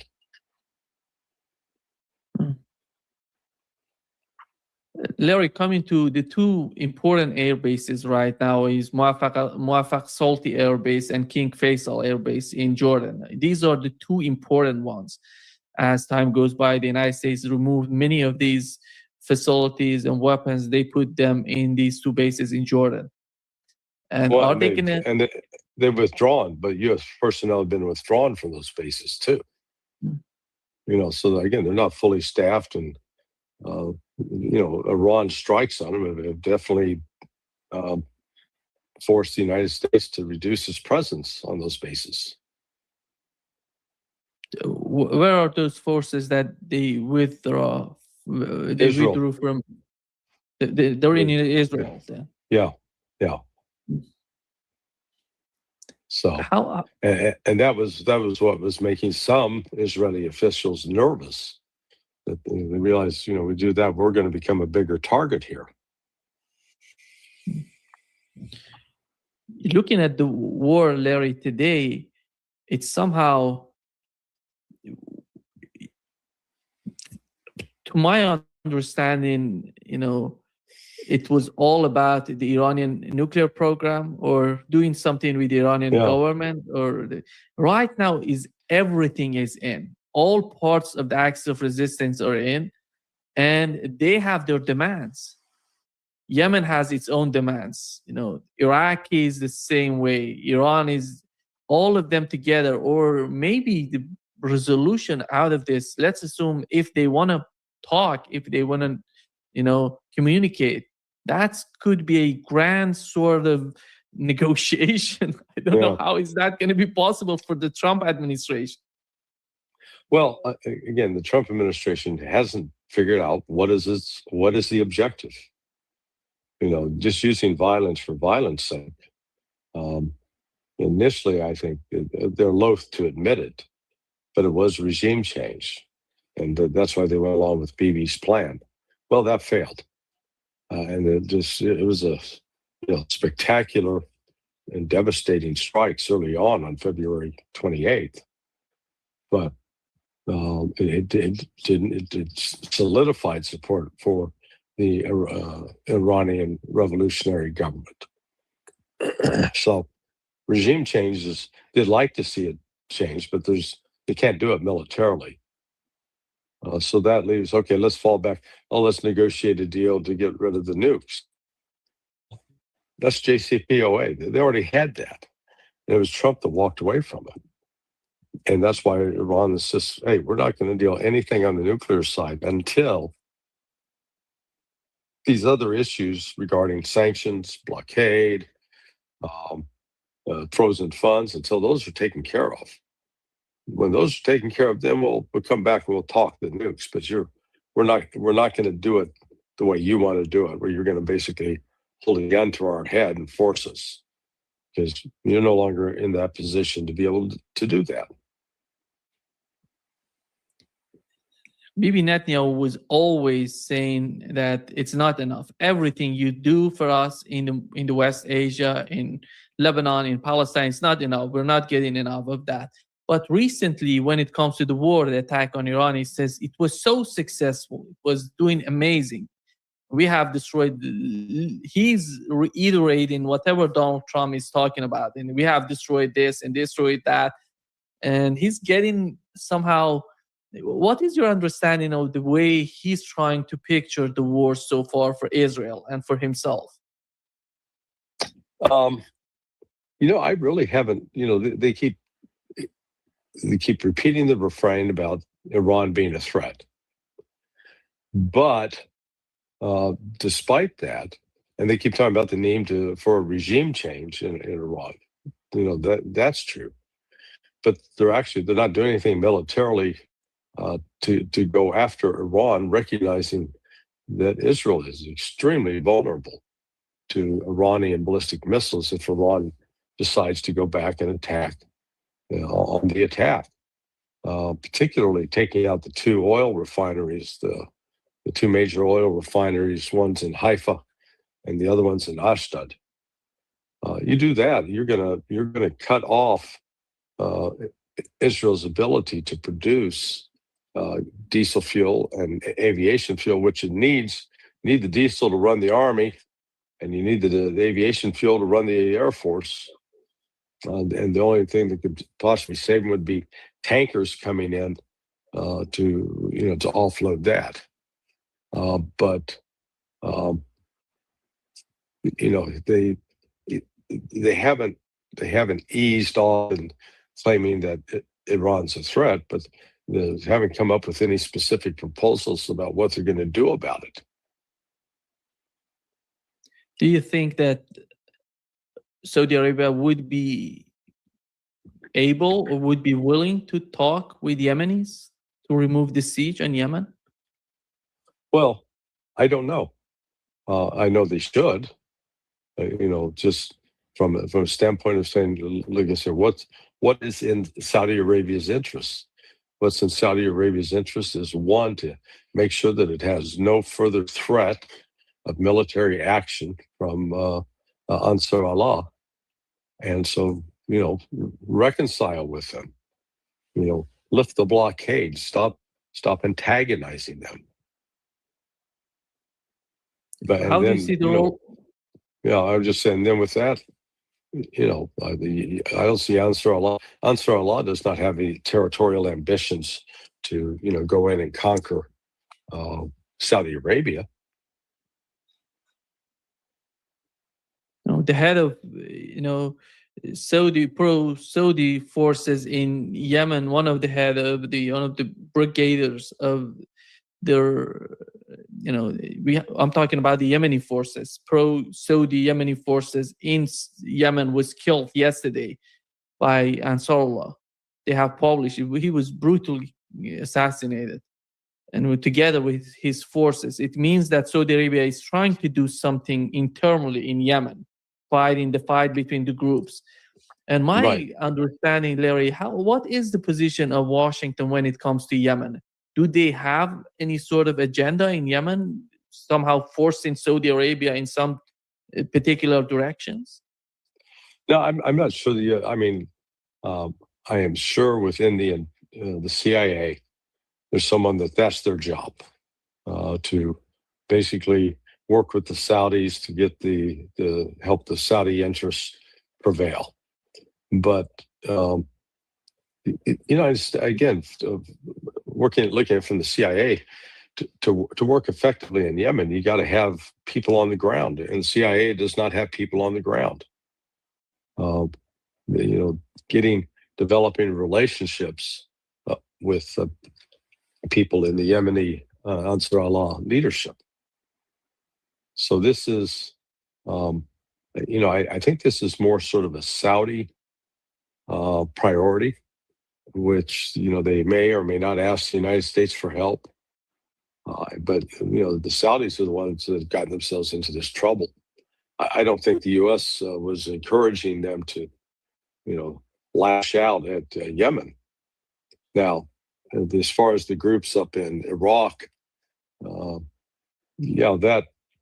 U.S. was involved there, and they're viewing that all in the context of Iran. But I'm not sure they see. While Iran, I'm sure, is a supporter of Ansar Allah, Iran is not driving that ship. They're not the ones directing what's going to be done, what needs to be done. Is the policy of tit for tat would be the policy of Donald Trump as an outcome of what has happened so far? Are they going to learn from what has happened? Or are they going to get back? Are they going to expand the war? Because the war with Saudi Arabia, the case of Saudi Arabia that you've just mentioned, was not there before. Right now we're talking about Yemen and Saudi Arabia and the blockade on Saudi Arabia. What do you mean? Wait, what do you mean it was not there before? Because before Saudi Arabia attacking Yemen, there was no blockade on Saudi Arabia in the Red Sea. The blockade came after that attack, which is the expansion of the war, which means the expansion of the war, which means the attack on Iraq is the same. And we had yesterday new attacks, huge explosions in the southern part of Lebanon as well. Israel is trying to do whatever they're trying. It seems that they're trying to capture Ali Tahrir fortress in the southern Lebanon. That's why you see many explosions happening in that area. So does that mean that while Donald Trump has decided to cancel the attack on Iran, but somehow the war is expanding? Well, I'm not sure the war is expanding. Again, the ground fighting that's taking place in Yemen is, that was going on for 10 years. So that's not new. They've started again after, a 2-year hiatus. But still, that has, that's been like a festering wound there. I seriously don't know what Donald Trump does next, because he's really sort of boxed himself in. He insists that he's got to do something militarily, but the problem is he can't do any. He doesn't really have the wherewithal, the power to do something militarily. They can't match the scale of what was launched on the 28th of February. They do not have the kind of air assets they had back then, even with some more air assets brought into the region. But more importantly, if they start using Tomahawks and JASSMs at the rate that they did during the first 4 weeks of this war back in March, what they fired off in March, good Lord, they are going to be in a critical situation, because they will not have enough of these weapons to provide to PACOM and EUCOM, they have just as much of a demand on Tomahawks and JASSMs as CENTCOM, because they have missions on paper that they're supposed to be prepared to carry out, and if they don't have those systems, they can't carry out their missions. the whole world, Larry, is suffering from the war in the West Asia because of the importance of the Strait of Hormuz, GCC countries, and the oil, gas, everything, fertilizers, helium, all of these important components. And then Iran, in my opinion, is playing a very political game, not only militarily, a political game with the United States, because whenever they said they want to negotiate, Iran said, okay, let's negotiate. You want to sign MOU? They sign MOU with the United States. And the time is somehow so critical for Donald Trump right now, because the whole world are watching what's going on, and they say, this is the United States doing this. This is the United States doing this and that, attacking. What is that? Do you think that's going to bring some sort of pressure on Donald Trump and his administration? The perception that has been created? Yeah, well, I think they're under economic pressure, and they're under growing political pressure, because despite Trump is surrounded by a bunch of sycophants. It's somewhat reminiscent of that scene from the three-part series Lord of the Rings, and the king over the Rohirrim, the horse. Because when Gandalf and others went to meet with this king, he was completely under the control of this guy called Wormtongue, and he was, his mind was not his. In a way, that's sort of Trump. Trump on paper would have the power to call the shots, but the external factors are limiting what he can do, things that are not under his control. And I think he's finding that extremely frustrating. But to make matters worse is that the public opinion polls again are running against Trump in a very dramatic fashion. And now, we're the first couple of days of August. Well, hell, July went by just like that in a flash. So August is going to be done here. Then it was September, October, and then it's the election in November. And right now the indications are that Trump is going to suffer a devastating loss, that Republicans are going to get swept from power, and the Republicans continue to they continue to alienate their base. And I am reminded of that by so this conference that Robert Barnes is putting on, the 1776 conference. He uses a fundraiser to fund his law firm, where they take on pro bono cases. And I would say most of the people that attend this conference were what you would consider Trump supporters. Not now. I mean, I had conversations yesterday.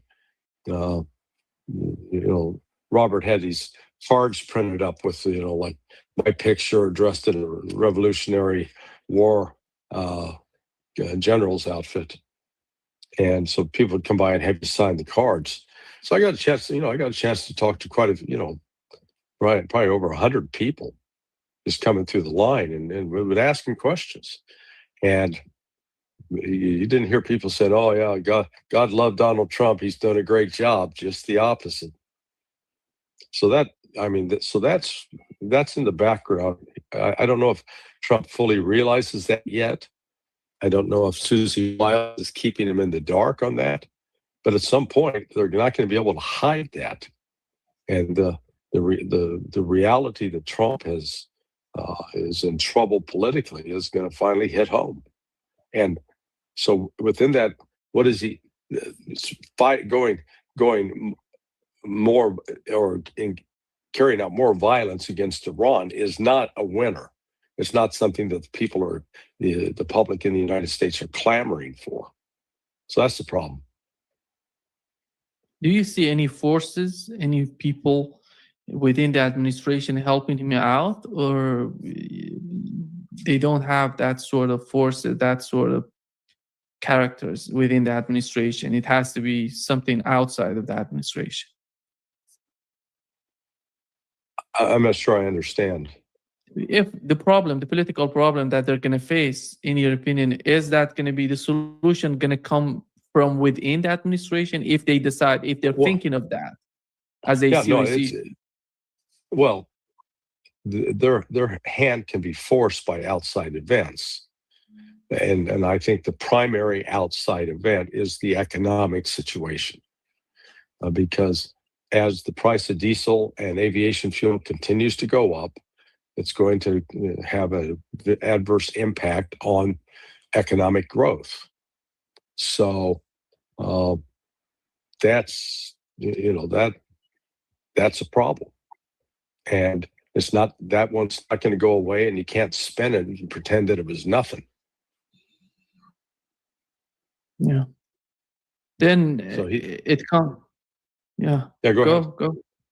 No, I was just going to say that it will be the global economic and the U.S. economic situation combined that I think ultimately is going to force Trump to try to come up with another policy, and maybe be willing to make some concessions to Iran, keeping on this war footing, just keeping these assets deployed. That's costly as well, and keeping them deployed without doing anything means that those assets start losing some of their competence. I think when we talk about yesterday, we've learned that Asim Munir from Pakistan and the foreign minister of Turkey were communicating with Donald Trump, with Iranians. So they were trying to do their best to bring some sort of sanity to the, between the two. But there are other players, Larry, which we don't hear from them. I think mostly Europeans. They're suffering a lot. I would say a lot, but you hear nothing from them. You see no role in Europe. Europe has been just flattened. The policymakers in Europe they have destroyed everything. You see nothing coming out of Europe. And are they going to finally come out and saying how they're suffering from the ongoing wars, or they don't care? They somehow. Oh well, I've given up trying to psychoanalyze and even understand the Europeans. They're irrational. Who endorses a policy of cutting yourself off from the cheapest supply of oil and liquid natural gas, where this was what Russia was providing, and now you tell Russia to go screw itself, and you're not going to rely upon that anymore. Instead, you're going to pay for liquid natural gas from the United States. It costs 5 times what you're paying, and now the dependency as well on imports of oil from the United States. That's really how Europe's been able to survive so far. It's because their refineries are at least set up to handle the sweet crude that comes out of the United States. So they haven't faced a tremendous crisis yet on the sweet crude side. However, there is the shortage of diesel and aviation fuel because the sour crude is a major source for that. So yeah, Europe has not been acting in its own financial interest. That's for sure. I think the more this conflict continues, the more people would understand that the Trump administration is losing its ability to communicate or to convince the world that the United States is willing to play an important role in what's going on. Even I don't know today, we've learned from India and China have reopened the Nathu La Paz, as they call it, from cross-border trade for the first time since 2020. These are important players, China and India, coming back, they're marking another step in gradual improvement of the relationships following years of tensions of what has happened between the two. It's not about China and India. I would assume that Russia and Iran are the same. Turkey or somehow is getting closer to the United States, trying to convince the United States that they're going to be a good partner, but after all, they're living in the West Asia. They know the importance of the West Asia, the complexity of what's going on. And you don't see that sort of grand strategy coming from the Trump administration. We were talking about it during the Biden administration. It's getting worse under the Trump administration. I said minor. You don't even see minor strategy, much less grand strategy. We don't see strategic thinking at all. I think maybe a better way to look at this entire chaos that's breaking out. It started with the attack on Iran. First, the Color Revolution attack had started, December 31st, spilling over into the new year. This is all about trying to weaken BRICS. And because I think there's now a growing realization on the part of Western financial leaders that BRICS is a real thing, and it represents a genuine threat to their dominance.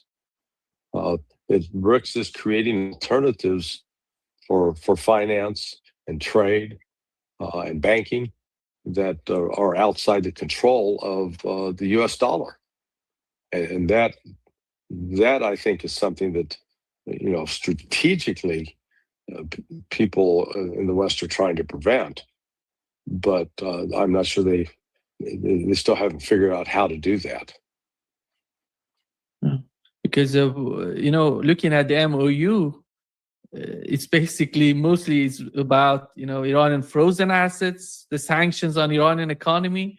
These are the solution for these issues are not coming from the United States. They're coming from BRICS, in my opinion. Correct. And Iranian leadership is perceiving that as time goes by. Yeah, I mean the era in which they thought that the United States could retain control, that the petrodollar would force all these countries to obey, that's turning out to not be true. The foundation of petrodollar was Saudi Arabia and GCC countries. Mm-hmm. And they're right now in an existential, I would say, struggle to survive because of the war, which they were not part of the war. They were used as a means, as some sort of means to attack Iran. And they have to, do you see the policy somehow coming to their mind that they have to diversify? There is no other way to survive without diversifying their economy, without, making a better relationship with China as time goes by, with Russia, with Iran, because that would be the alternative for them. And how is that going to be acceptable for Washington? Well, it's not. And those countries, the Gulf countries, have got to figure out how to disentangle themselves. And part of that, let's call it disentanglement process, has been provoked by the war. And they recognize, they'd bet that the United States could protect them. Well, it turns out the United States can't protect them. And they thought that the United States financial market would be able to sustain them, and they're finding out they can't.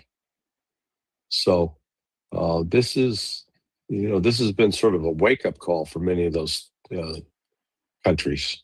But again, when I say countries, we're talking about political control exercised by some tribes, tribal leaders, and these tribal leaders they're not popularly supported. They're just, in some cases, there's just legacy, because you were born into the right family, But then you get to the United Arab Emirates, you got all these competing Emiratis. So it's not, they're not all necessarily on the same sheet of music either. So the ability of the United States to influence and control the region has been called into question now.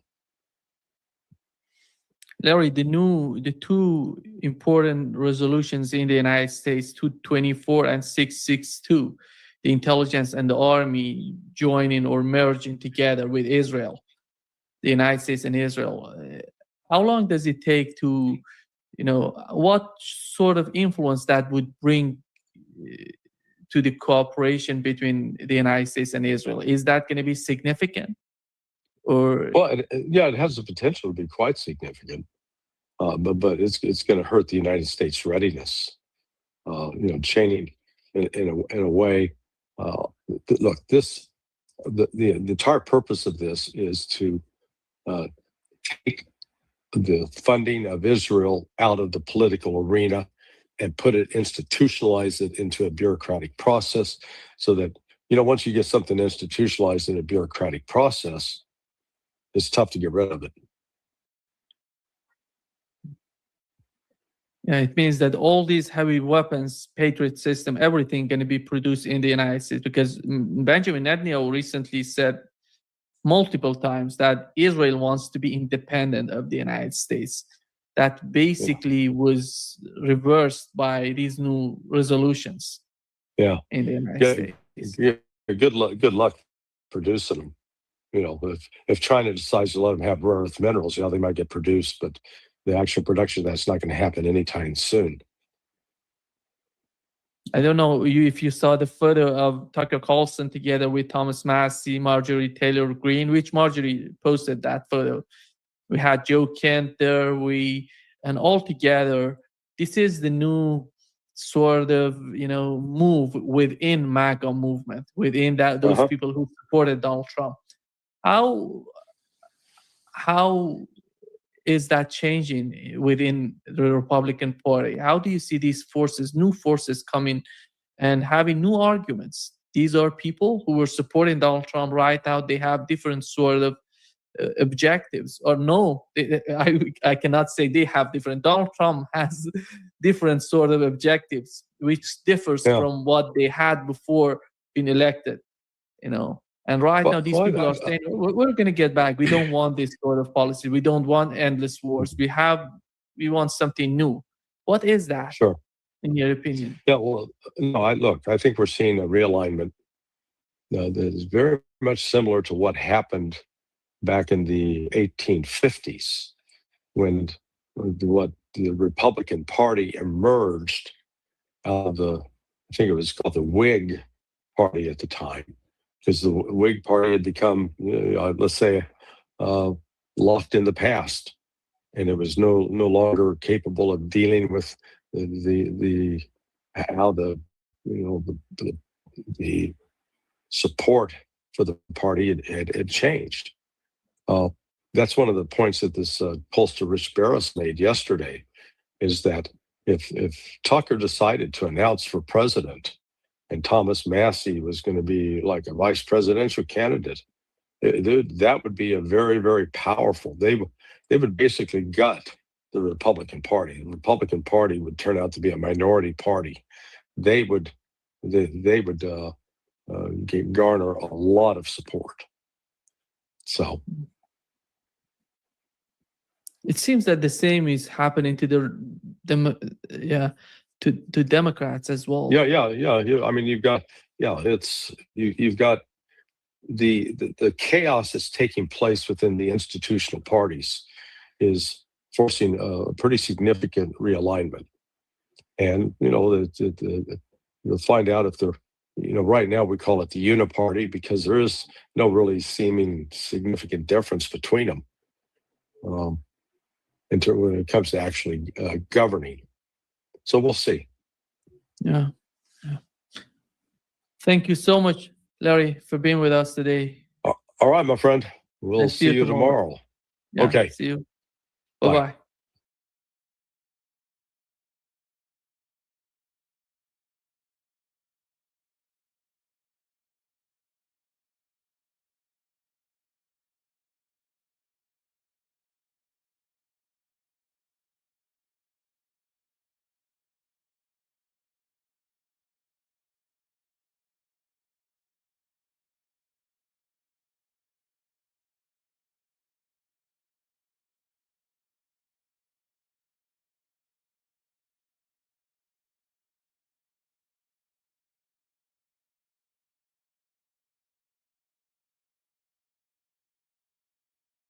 last night, but Iran did target U.S. bases in both Bahrain and Kuwait.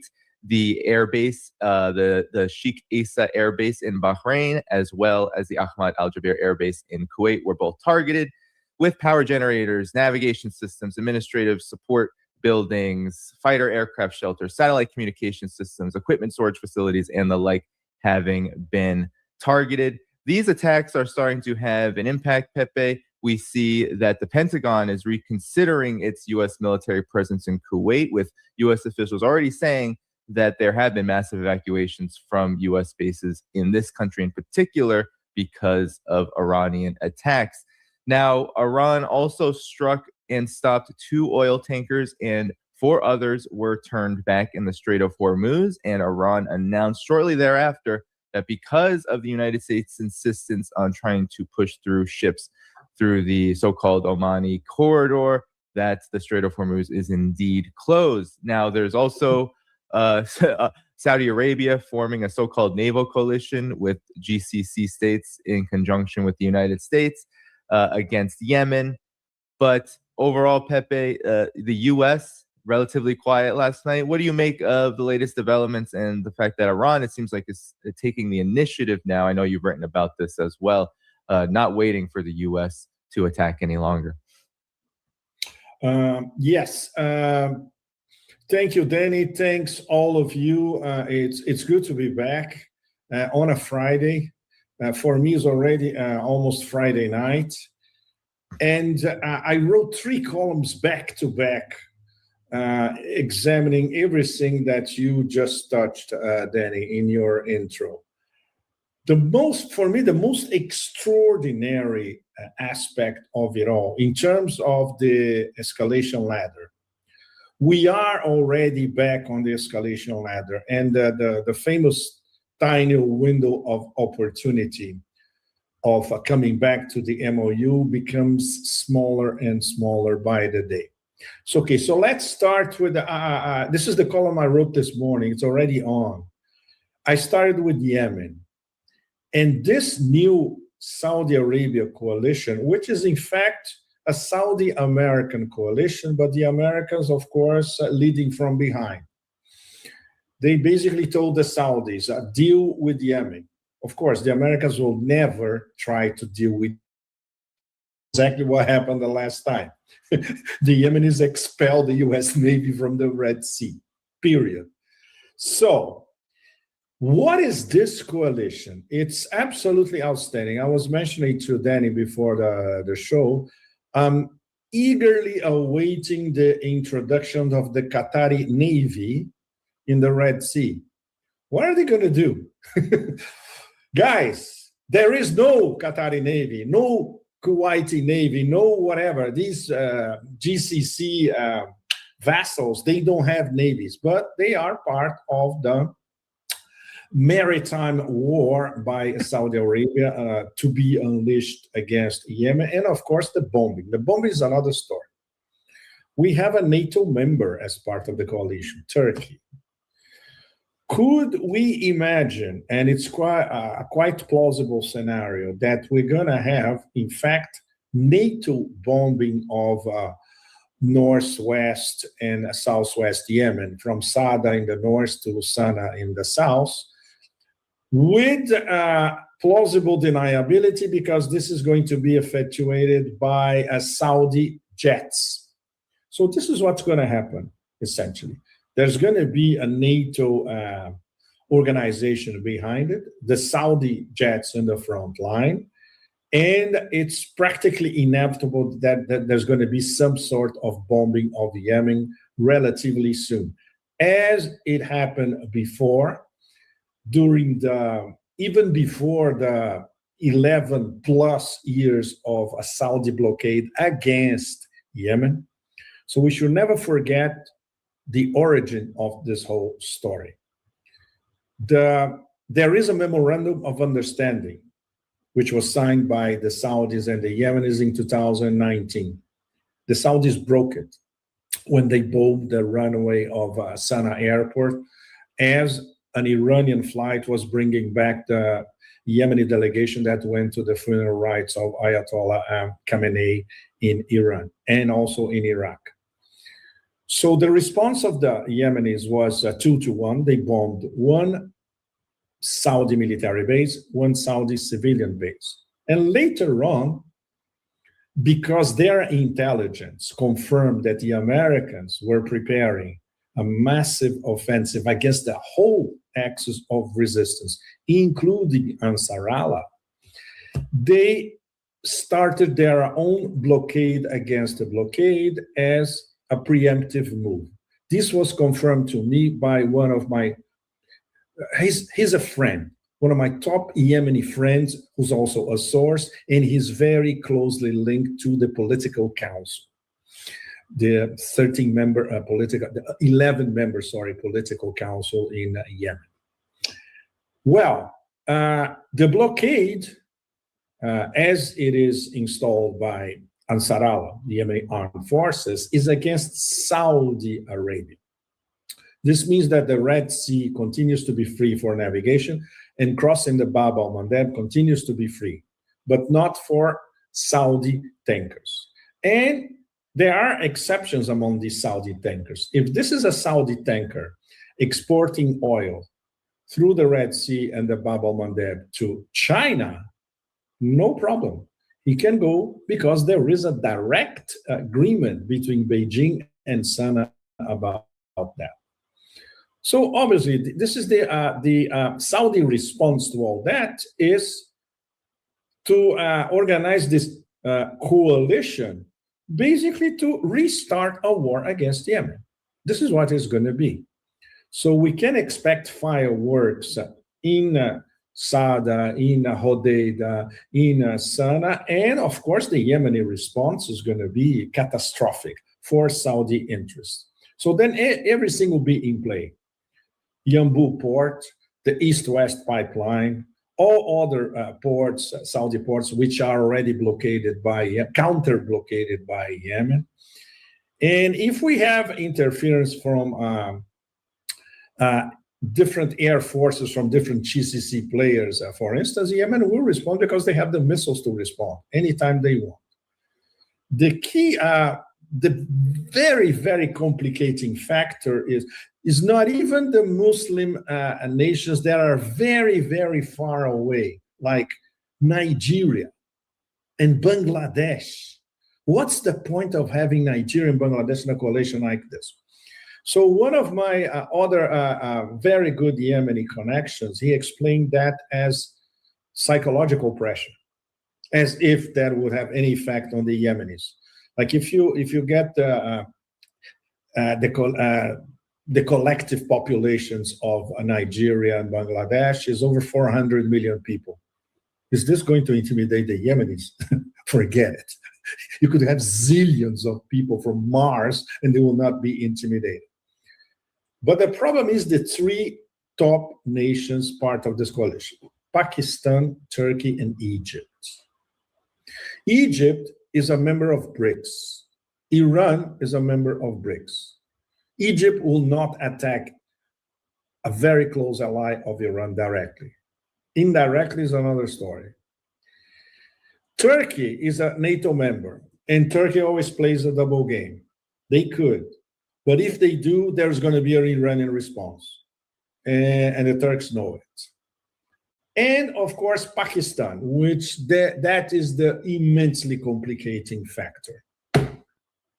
How can possibly Pakistan pose as the top mediator between the Iran and the US, which is what they have been doing for the past over 2 months, in fact? The story that Larry and I follow very, very closely through our new channel, Transition Protocol. We always have very, very serious questions to the mediators, especially, and usually we have good answers, and sometimes they tell us, look, we're doing our best. We cannot answer your question 100% because this is a matter of national security. Okay, but we do know that they are breaking their backs to make this return, possible return to the MOU, side by side with the Qataris and also with help from the Omanis, something viable. How can they possibly coordinate their position as mediator when they are part of a coalition with Saudi Arabia that is bound to attack Yemen, a close ally of Iran?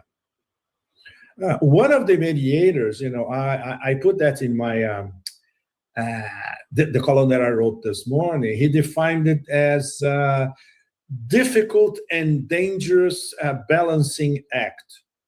No, it's an impossible balancing act. For the moment, the Iranians are, okay, this is the first day. They're just looking. They're waiting for actions in the battlefield. If the Pakistanis are implicated, and because they have this military agreement with Saudi Arabia that was upgraded only a few weeks ago, in fact, in Riyadh, when Asim Munir went to talk to MBS in Riyadh to upgrade their military agreement, if Pakistan is part of this attack, imminent attack against Yemen, that's it. All their mediation efforts will instantly collapse, and they know it, and they don't want it. And they have been dragged into this whole dementia because of Saudi Arabian dementia to restart their war against Yemen, which, by the way, they lost. The last time there was a coalition led by Saudi Arabia, it dissolved because everybody left. The Saudis were left together. And in 2019, they were forced to sign a memorandum of understanding with Yemen because they were running the risk of being devastated. Their whole oil installations would be devastated. And this is something that the Yemenis can do without even blinking. So, there's no rational explanation for that, Danny. You know it, and I'm sure most of our audience will know it. So this is the complicating factor in the chessboard at the moment. I will say this is even more complicated than the possibility of bringing them back to the negotiating table. Okay, everybody knows that this is practically impossible, but there are logical explanations that if we have a White House willing to listen, would finally force them back to the negotiating table because they don't have any plan B. Apart from Trump's vociferations every day, which are beyond the limits of the pathetic, in fact. They are unqualifiable. In fact, they still have some missiles, they still have some drones, not too much, but we'll keep bombing. Well, nobody even pays attention to that anymore. And of course, everybody knows that Iran runs the clock. Iran runs the diplomatic clock as well, because either you return to the MOU or there are no negotiations. Iran runs the timeline leading to the mid-August fateful depletion of strategic petroleum reserves red light. And of course, which is the latest, absolutely fantastic, in fact, this Iranian strategy of concentrating on pounding these bases over and over and over again until they are completely decimated, especially the key bases, including that one in Jordan, which is basically was the brains of CENTCOM. That forced the Americans, the Pentagon and CENTCOM, to relocate their operations, guess where? The death cult. So, the brains are going to be in the death cult, which means Iran already succeeded in something that they had planned before. Okay, we decimate these bases all across the Persian Gulf. We will force the Americans to relocate everything to Israel. And then for us, Israel, it's very, very easy. We can decimate all of them, including almost everything that Israel has, anytime we want. So this is where we are now. Yeah, well, Pepe, I think, this is I want to revisit this because Yes. I think this gets at exactly where the situation is with Iran, which maybe simplifies things a bit. Iran is continuing to, as you put it in one column, make the United States deaf, dumb, and blind when it comes to its military operations against Iran. And now the Pentagon is considering actually ejecting themselves from Kuwait and perhaps other parts of the Gulf because Iran, it cannot be stopped. And Iran is saying quite clearly that U.S. air defenses are absolutely worthless right now against Iranian strikes. And so I wanted your assessment of, how is Iran doing this? And then how does it affect the regional situation? Because what is quite stark and I think very important is that as Iran strikes become more effective, the war seems to be expanding on other fronts. And I think that's a very interesting parallel. You just mentioned Yemen. We also have Saudi Arabia and the U.S. attacking the PMF in Iraq. I mean, it's things are exploding despite the fact that the U.S. is getting less effective. Help us understand this dynamic. Well, the most important intel element of it all is what Yemen detected a while ago, and obviously they were sharing information with the Iranian intel.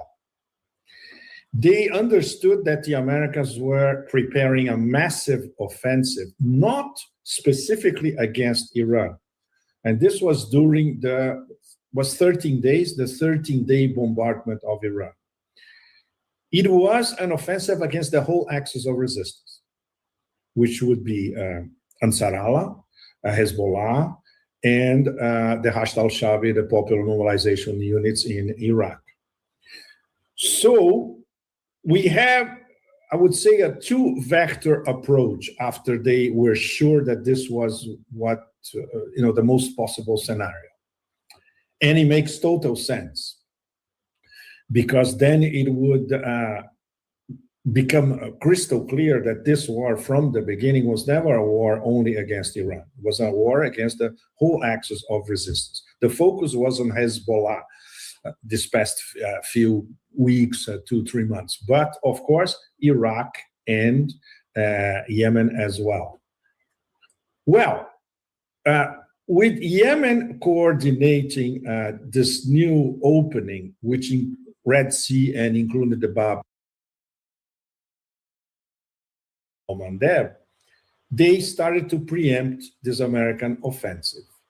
And at the same time, this attack against Iraq proved to the axis of resistance as a whole, that this was the objective from the start. This attack against the PMUs, the Popular Mobilization Units, was coordinated between the US and Saudi Arabia. It was a US-Saudi Arabia attack. And Trump lied on the record once again, saying that this had been coordinated with the new Iraqi government. This is completely absurd. If that had happened, this new billionaire playboy prime minister of Iraq would fall in 5 seconds, literally. There would be instant regime change in Baghdad if he had authorized something like this. An attack against the nation, against its own territory. And of course, even though the Popular Mobilization Units are not part of the Iraqi government, they respond to the Ministry of Defense. And the name says it all. They are immensely popular in Iraq, which I have seen in my 2 previous visits to Iraq. And of course, they are blessed by none other than Ayatollah Sistani, the most important religious, spiritual, moral, ethical authority in Iraq. So the Iraqis now have the proof that the war is against them as well, the Popular Mobilization Unit. So there will be responses against Saudi Arabia, inevitably. And Saudi Arabia is in the, I would say, in the middle of the mother of all pickles, because they picked at the same time 3 very, very weaponized, very hostile, and sitting with anger enemies: Yemen, Iran, and Iraq. And they don't have what it takes to, it's not going to be this pitiful coalition that is going to, support them. It's not going to be their air force. It's not going to be anything. And also the numbers. I love quoting the numbers because they tell a huge story as well. Saudi Arabia has basically 20 million Arabs, not more than that, Arabs, because 10 million at least are migrant workers. They are there just to work, make money. They don't have a dog in Saudi Arabia's fight. On the contrary, they just want to get paid. Of these 20 million Arabs, the absolute majority is against the House of Saud fiercely. We're talking about over 100 tribes, which historically have been warring tribes. And they're just waiting for the right pretext to become warring tribes again and topple the House of Saud. So they have their internal popular support is pathetic. It's the upper middle class and the oligarchy in Riyadh and Jeddah max, and their daughters, because the daughters are now allowed to drive their own SUVs. That's about it. This is the support for MBS and his gang. So around them, they have 40 million Yemenis armed to their teeth. On the other side, they have 40 million Iraqis armed to their teeth and sitting with anger. And in Iran, they have 90 million people, many of them are also armed to their teeth. So if one day the scenario would come up of, okay, let's take over Saudi Arabia, why not? This could be easily done. No, and nobody's going to run to save the House of Saud from anything.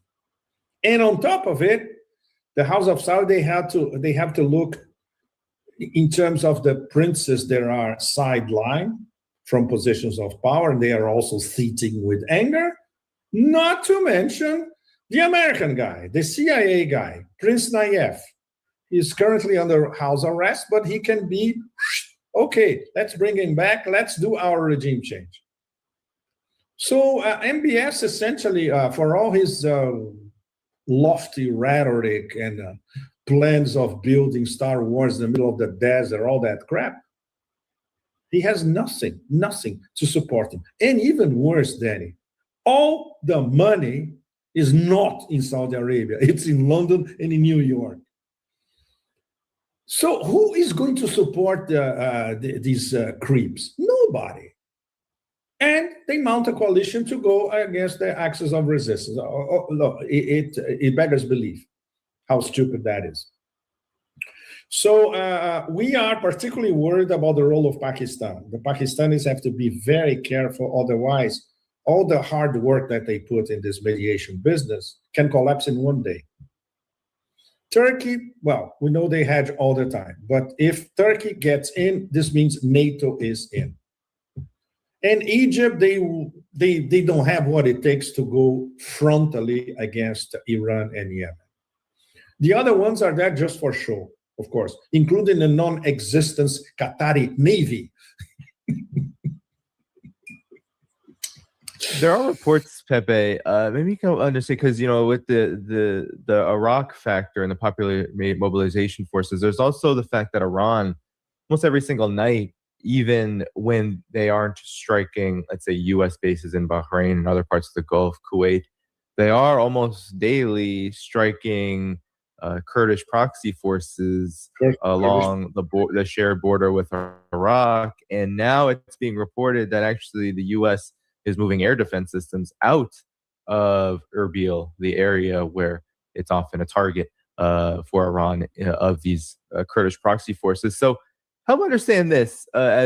What is the dynamic here, and why is it? I feel like the United States actually ignores this part of the war quite dramatically. They'll CENTCOM, oh, the bases are fine, everything's fine, but they won't really talk about Iraq. They'll talk about the Strait of Hormuz and the Gulf bases, but Iraq is kind of so what's going on here, and does it have anything to do also with this targeting of the Popular Mobilization Forces as well, which are independent in many ways, but also seen by those doing the attacking of Iraq, Saudi, and the United States as Iran proxies? No, they're not Iran proxies. They well, obviously these imbeciles say that because they've never been to Iraq and they never saw how the PMU's Hashd al-Shabi work. Well, I was there. I was at their headquarters.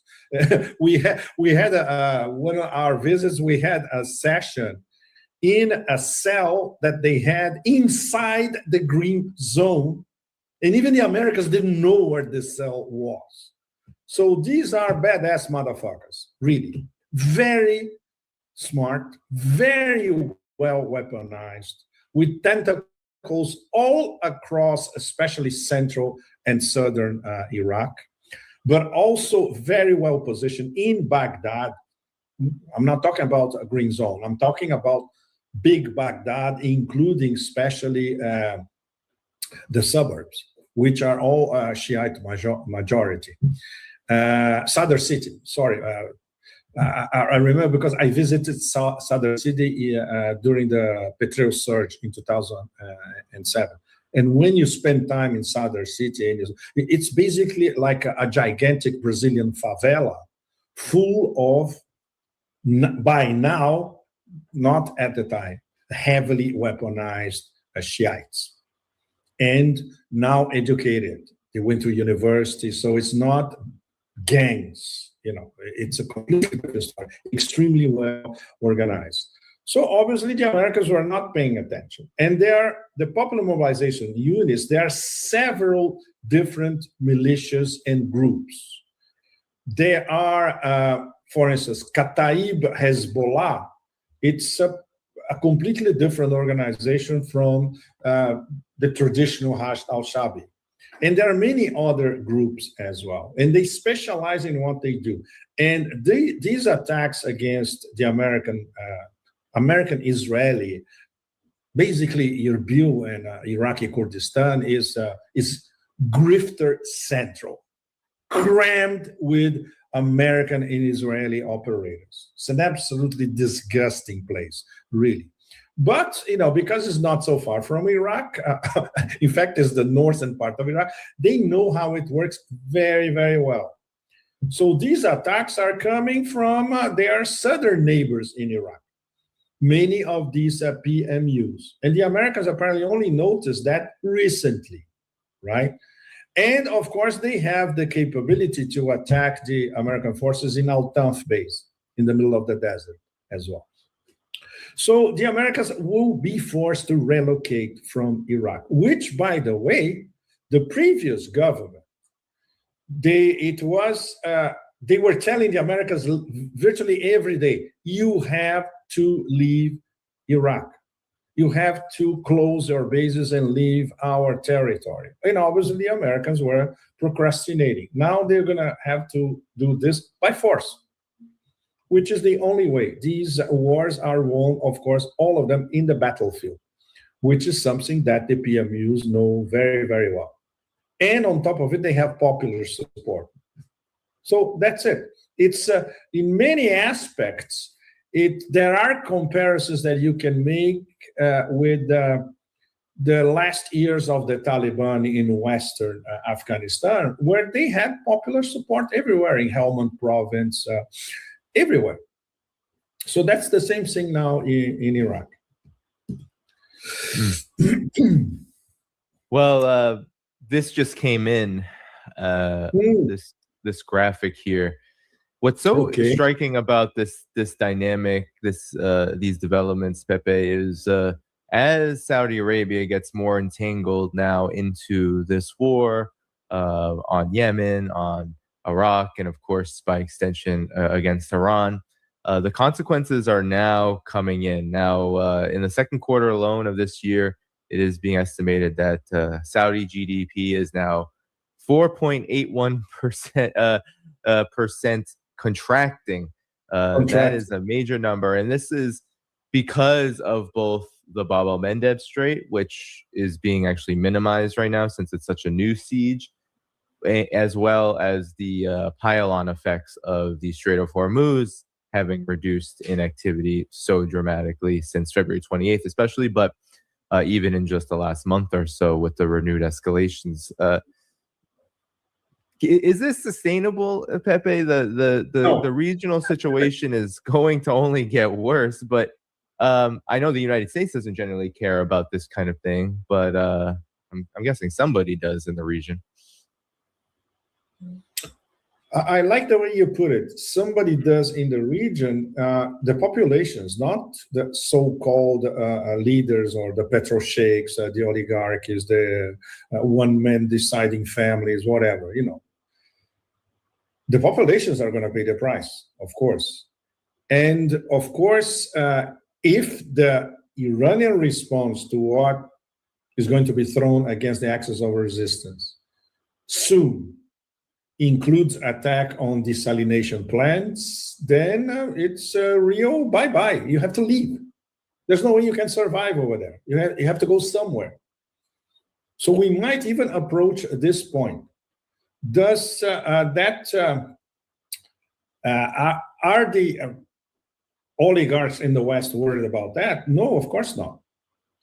Because this one of the possible scenarios explaining the whole thing is, yeah, let's have a big war on both sides of the Persian Gulf.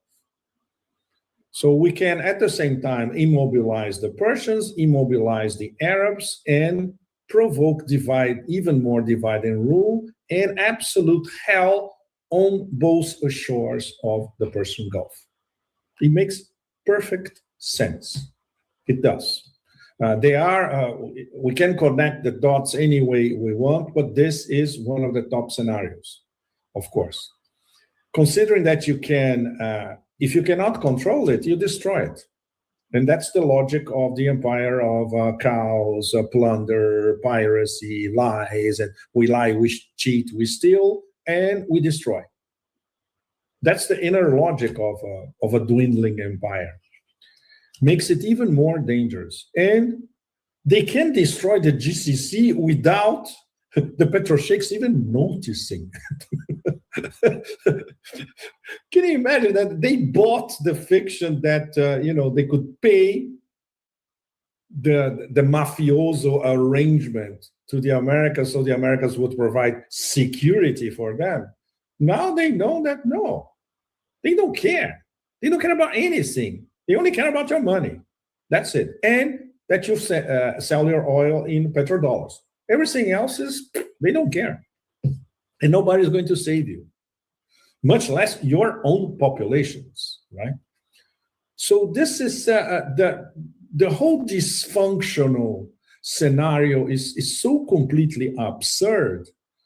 Probably the only auspicious aspect nowadays is that the whole house of cards all across West Asia is collapsing in real time in front of everyone. But we don't know what's going to happen later on. We don't know how is this going to end. Nobody knows. And what will come out of the ashes?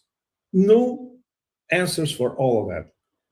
But the process of collapsing this completely fictitious order, non-rules based, is already in effect.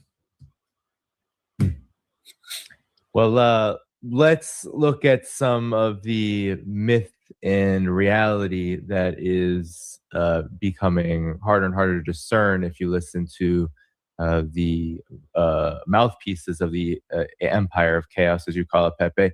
Here's Donald Trump's thoughts on Iran's capabilities now versus what you said on X versus what CENTCOM said as well today. Here is Trump.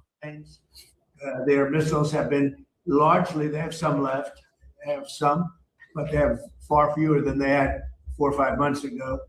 The manufacturing capacity is almost gone. The drone capacity is almost gone. There are very few, but they have some. So they have some, just some. Pepe, you wrote this on X that I thought was really good, where you said The way Iran operates the escalation ladder is a thing of beauty. Iran completely destroyed the ops room controlling all U.S. bases in West Asia. The Americans had to run for the exit with their air forces from 9 bases in the Persian Gulf and Jordan, relocate them to the death cult entity Israel. Iran has now placed Israel inside the box, just as they planned from the start. But here's CENTCOM, Pepe, saying that thousands of ships have sailed through the international waterway of the Strait of Hormuz since the beginning of the past 4 months, which there's absolutely no data confirming that. There's no data confirming this, but again, this is so people like us, we say one thing, you know, we make one argument, but the I guess the narrative being spun right now that Trump has been doing since February 28th is Iran is completely decimated, and CENTCOM is always fact-checking with counterclaims. This time, though, did come out with a number. Thousands of ships are going through the Strait of Hormuz. Your thoughts on this myth versus reality? It's getting bigger. That's no oil crisis, Danny. We should all be,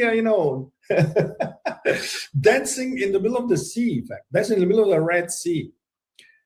Now, it's pathetic. Well, people don't pay attention anymore to the vociferations. Huh?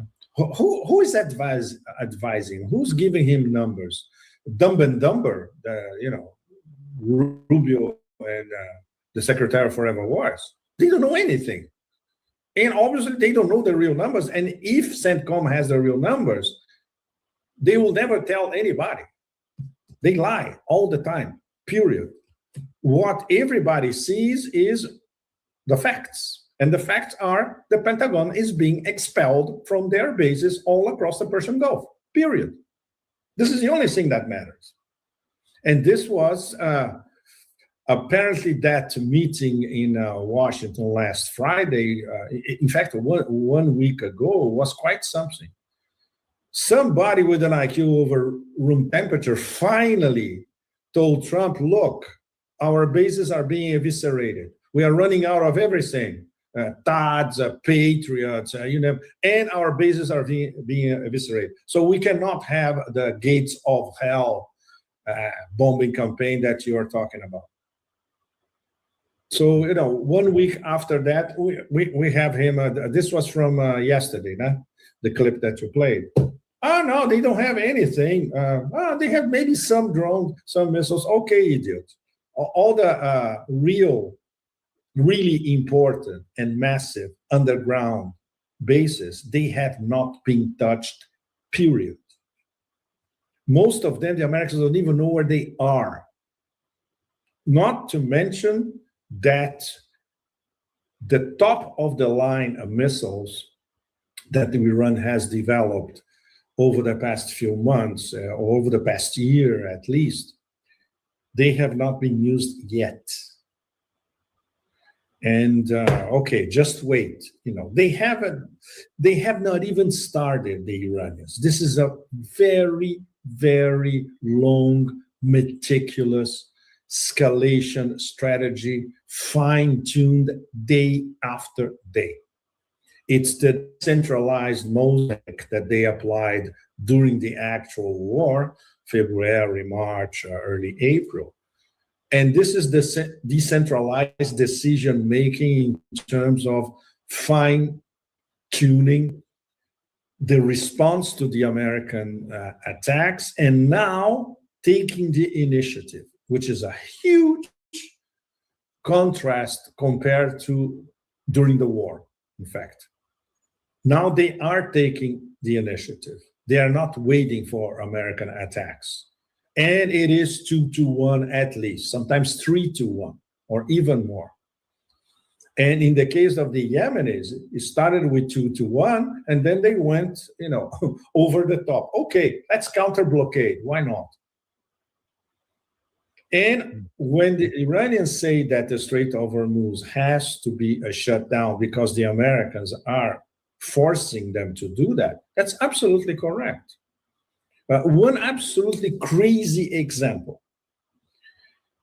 Pakistan is absolutely desperate for LNG. The energy situation in Pakistan is dire.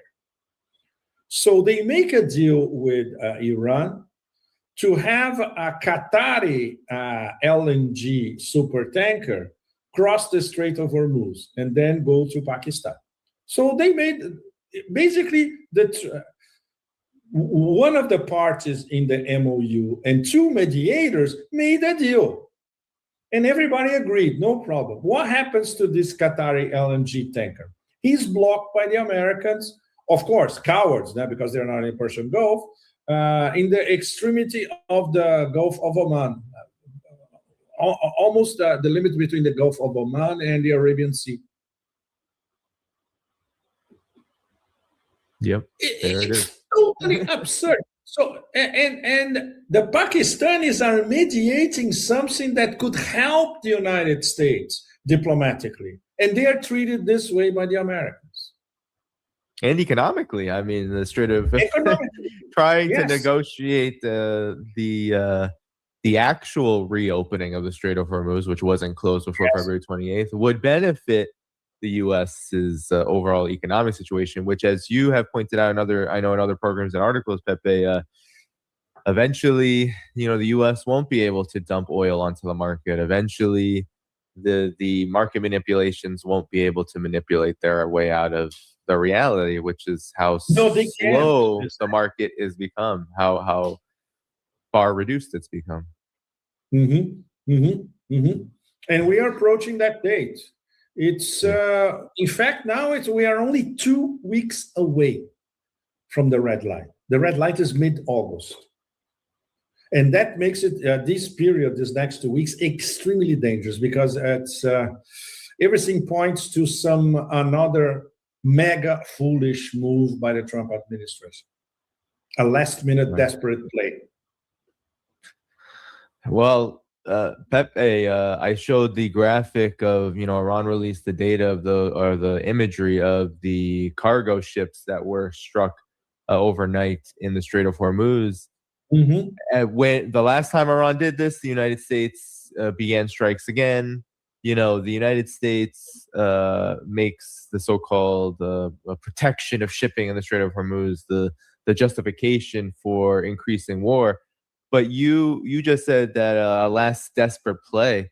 I mean, do I even want to ask what that could be? Because it seems like from what is going on behind the scenes inside of the war room, the situation room, or whatever it is, wherever Trump is meeting with U.S. officials, seems like it's getting quite tense. There's multiple reports of very bad meetings happening where there's no agreement on what to do next. So what do you foresee in terms of last-minute desperate plays and how this is all playing into the frustrations that are plaguing the U.S. at this time? Well, it's not for us to foresee. Now, we deal with facts. We deal with facts in the battlefield, facts on the ground. What is already clear is that no one among the Trump inner circle, very mediocre for obviously, they have no idea what this war is about, what are the objectives, and how they can end it. Nobody. So we have a clash of wishful thinkings coming from everyone. Okay, face value, and this is not scientific, of course. The only party that seems to have engaged in the possibility of coming back to the diplomatic track is the Vance camp. And this, we say that because, of course, we only have one source for this. And we tried to get more sources. We couldn't, Larry and I. But one of the guys in Pakistan who is in the negotiating table, or was, because the negotiating table has been destroyed by the Americans. When there was an American delegation that visited early this week, it was on Monday this week, an American delegation visited the headquarters of the Pakistani army in Rawalpindi. They are sister cities now, Rawalpindi and Islamabad. And this source told us, look, we are almost absolutely sure, of course, it's not 100%, that the people, part of this delegation, the Americans, this was organized by the office of the vice president.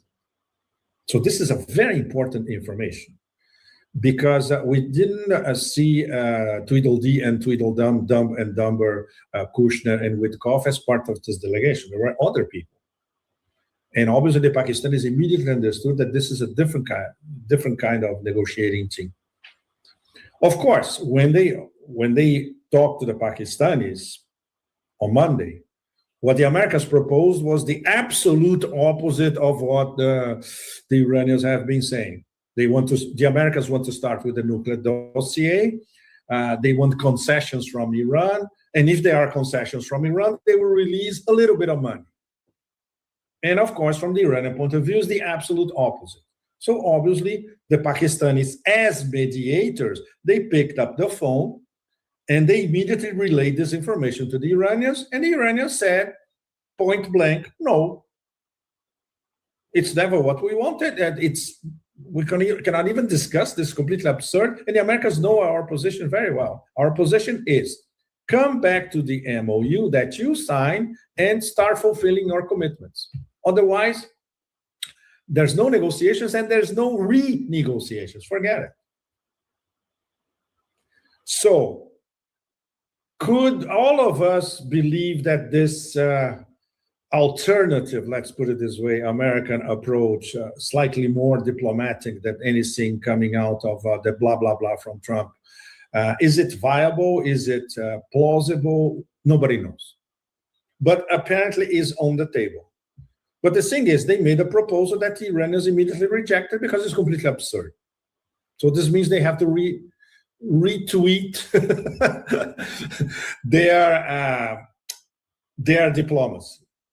Is this going to happen within the next 2 weeks? Once again, nobody knows. But it's complicated, Danny. The only good point is that this tiny window of opportunity is still there, but it shrinks day after day. Yeah, and it seems like the success of it will be predicated on the United States essentially giving up and then giving in to exactly what the real situation is on the ground. But U.S. Empire doesn't have the Empire of Chaos doesn't have a great track record of that historically, and it seems like Iran is very aware of that. I want to ask you a question about the intelligence gathering. Iran has made several statements, including yesterday, stating that, especially from Jordan, it has received very useful intelligence, which has made its strikes even more precise and has made its planning operations and then undertaking them far more effective. What do you make of this? They've cited Jordan. They've also cited Kuwait, and these are the two sites that they have been targeting the most outside of Bahrain. What do you make of this? And it seems like many are wondering about, has Iran's intelligence just gotten so good now that it's difficult for the United States actually to plan any kind of offensive operation against Iran, especially from where they sit and where they occupy the bases that are being struck? Well, that's the China angle, Danny. And all of us who follow China or have been to China, they know that they will never reveal what they're doing. So, Beidou system, exchange of ultra high-tech info, surveillance, reconnaissance, and all that. The Russians and the Chinese, this is what they're doing in the background. And it works. And it works better and better.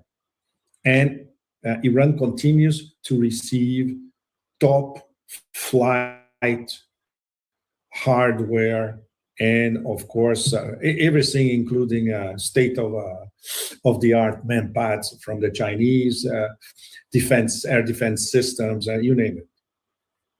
So that's it. I allude to it in one of my 3 columns this week.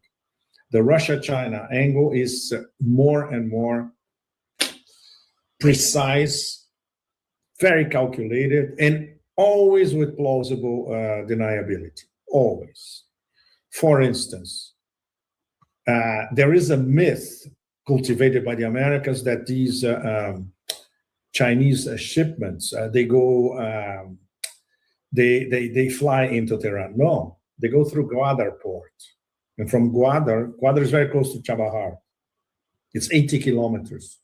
So from Gwadar, Chabahar, they are in Iranian territory, and then they go overland in Iranian territory. And they continue. So, of course, you won't have I would say a comma coming out of Moscow or Beijing about that. But it's part of the strategic military relationship between all of them. Stuff that was discussed, for instance, only a few days ago at the SCO Foreign Ministers Summit in Kyrgyzstan. Everybody was there. Wang Yi was there. Lavrov was there. Arakshi was there. Ishaq Dar from Pakistan was there. So that's it.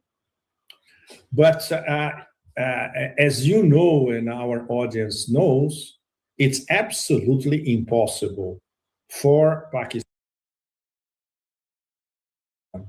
for China, or for both to admit that, yes, we are supplying first-class stuff to Iran via a Pakistani port. Then, can you imagine Neocrassus, Baboon of Barbaria, whatever, true social superstar? Man, he will go completely bonkers if this went out in public. So, but but the Intel connection knows that this is how it's being played nowadays. Yeah, Danny, I'm sorry, but I gotta go. I am so sorry. Okay. No, it's okay. Yeah, it's all right. yeah. We can close up here. I want to make sure everybody knows that your columns are all in the video description, so they can find them, as well as your X and your Telegram accounts, so they can follow your work. And we'll be with you soon, Pepe. Thanks so much for joining us today. Definitely. And it's going to get hotter and hotter this next 2 weeks now. Yeah. It seems like that's the trend. Well, always a pleasure, Pepe. I'll be in touch with you. Always a pleasure.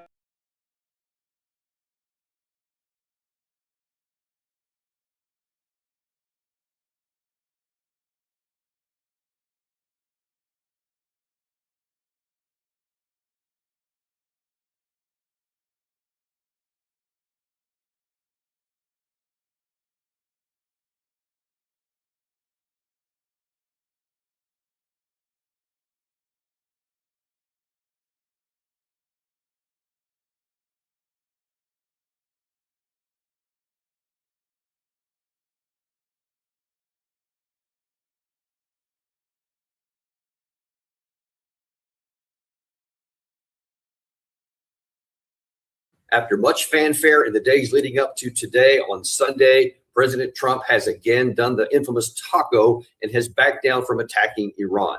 This is the second consecutive week and the fifth time that he had indicated through a lot of claims and a lot of Truth Socials and a lot of statements that he was getting ready to do something really, really big and hit the Iranian energy systems hard and to hit the bridges and to teach them a lesson. We're going to be hitting them very hard because it's our turn to hit them, but we got to smack them a little bit.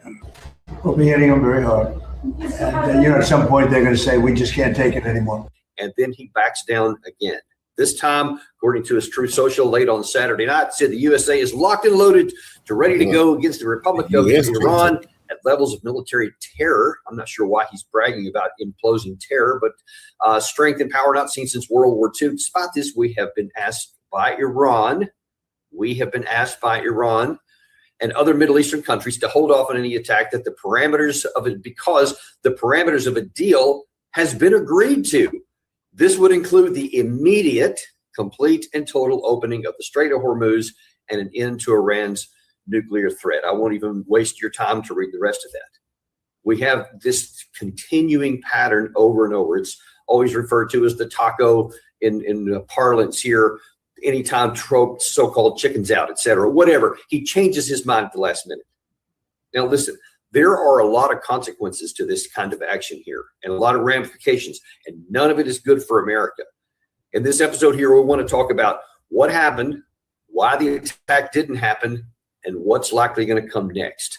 And along the way, we're going to talk about some of the consequences of this, of backing down. Now, let me just say right off the top, I am a big fan of this. This is what I was hoping would happen, because the taco, as bad as it is, and some of the consequences that we're going to talk about are far greater than the cost of what he's done here. If he goes ahead and does this attack at some point in future, the consequences would be catastrophic. At least this way, he holds open the possibility of the walkaway plan that I keep talking about here, because that remains the least offensive and the least problematic and the most likely to and the most possible for him to actually execute. This is something he can choose. That's why this remains the only really viable path to get us out of this big problem that he created for himself by launching this foolish war of choice the 28th of February. Well, let's take a look at how we got here. First of all, I think the one of the real big problems, or one of the real causes here, is that, I'm sorry, one of the big things to point out right away. Trump said in this Truth Social, let me run back to it here. He said because he did this because the parameters of a deal has been agreed to. But then you see this morning in ABC News and WTOP here in Washington, D.C., it says that Trump says he will order a halt to strikes after parameters reached for a nuclear deal. But then you get into the details, and it says a regional official said the proposal announced by Trump over the weekend calls for the U.S. and Iran to return to negotiations and continue working on the deal. So no deal has been agreed to. And how many times has he said this? There's so many times he said, they've been begging for a deal. A deal has been reached. We've all been agreed. They're just the final details. And there's no details. There's nothing. And the Iranian side, of course, is mocking this. They're saying, no, of course we didn't agree to anything. We're not even talking to the United States.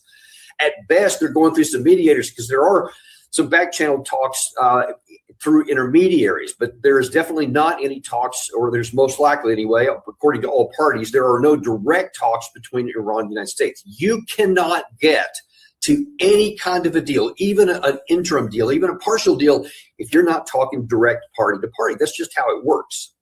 You do talk back and forth, because both sides do have an interest in negotiated settlement, for sure. The U.S. does, the Iranians do, if and only if mutually agreeable terms can be reached. This is what we were telling you about all in the months prior to the MOU being signed, that until both sides agree to one single document, there won't be an agreement. So that's the hard part. Well, we got to it, and then we ungot to it, right away. But President Trump, certainly within days, changes paragraph 5, which was, of course, who controlled the Strait of Hormuz, who had administrative control during the 60 days. That was only Iran. We were not even mentioned once in the paragraph. Our name never appeared there.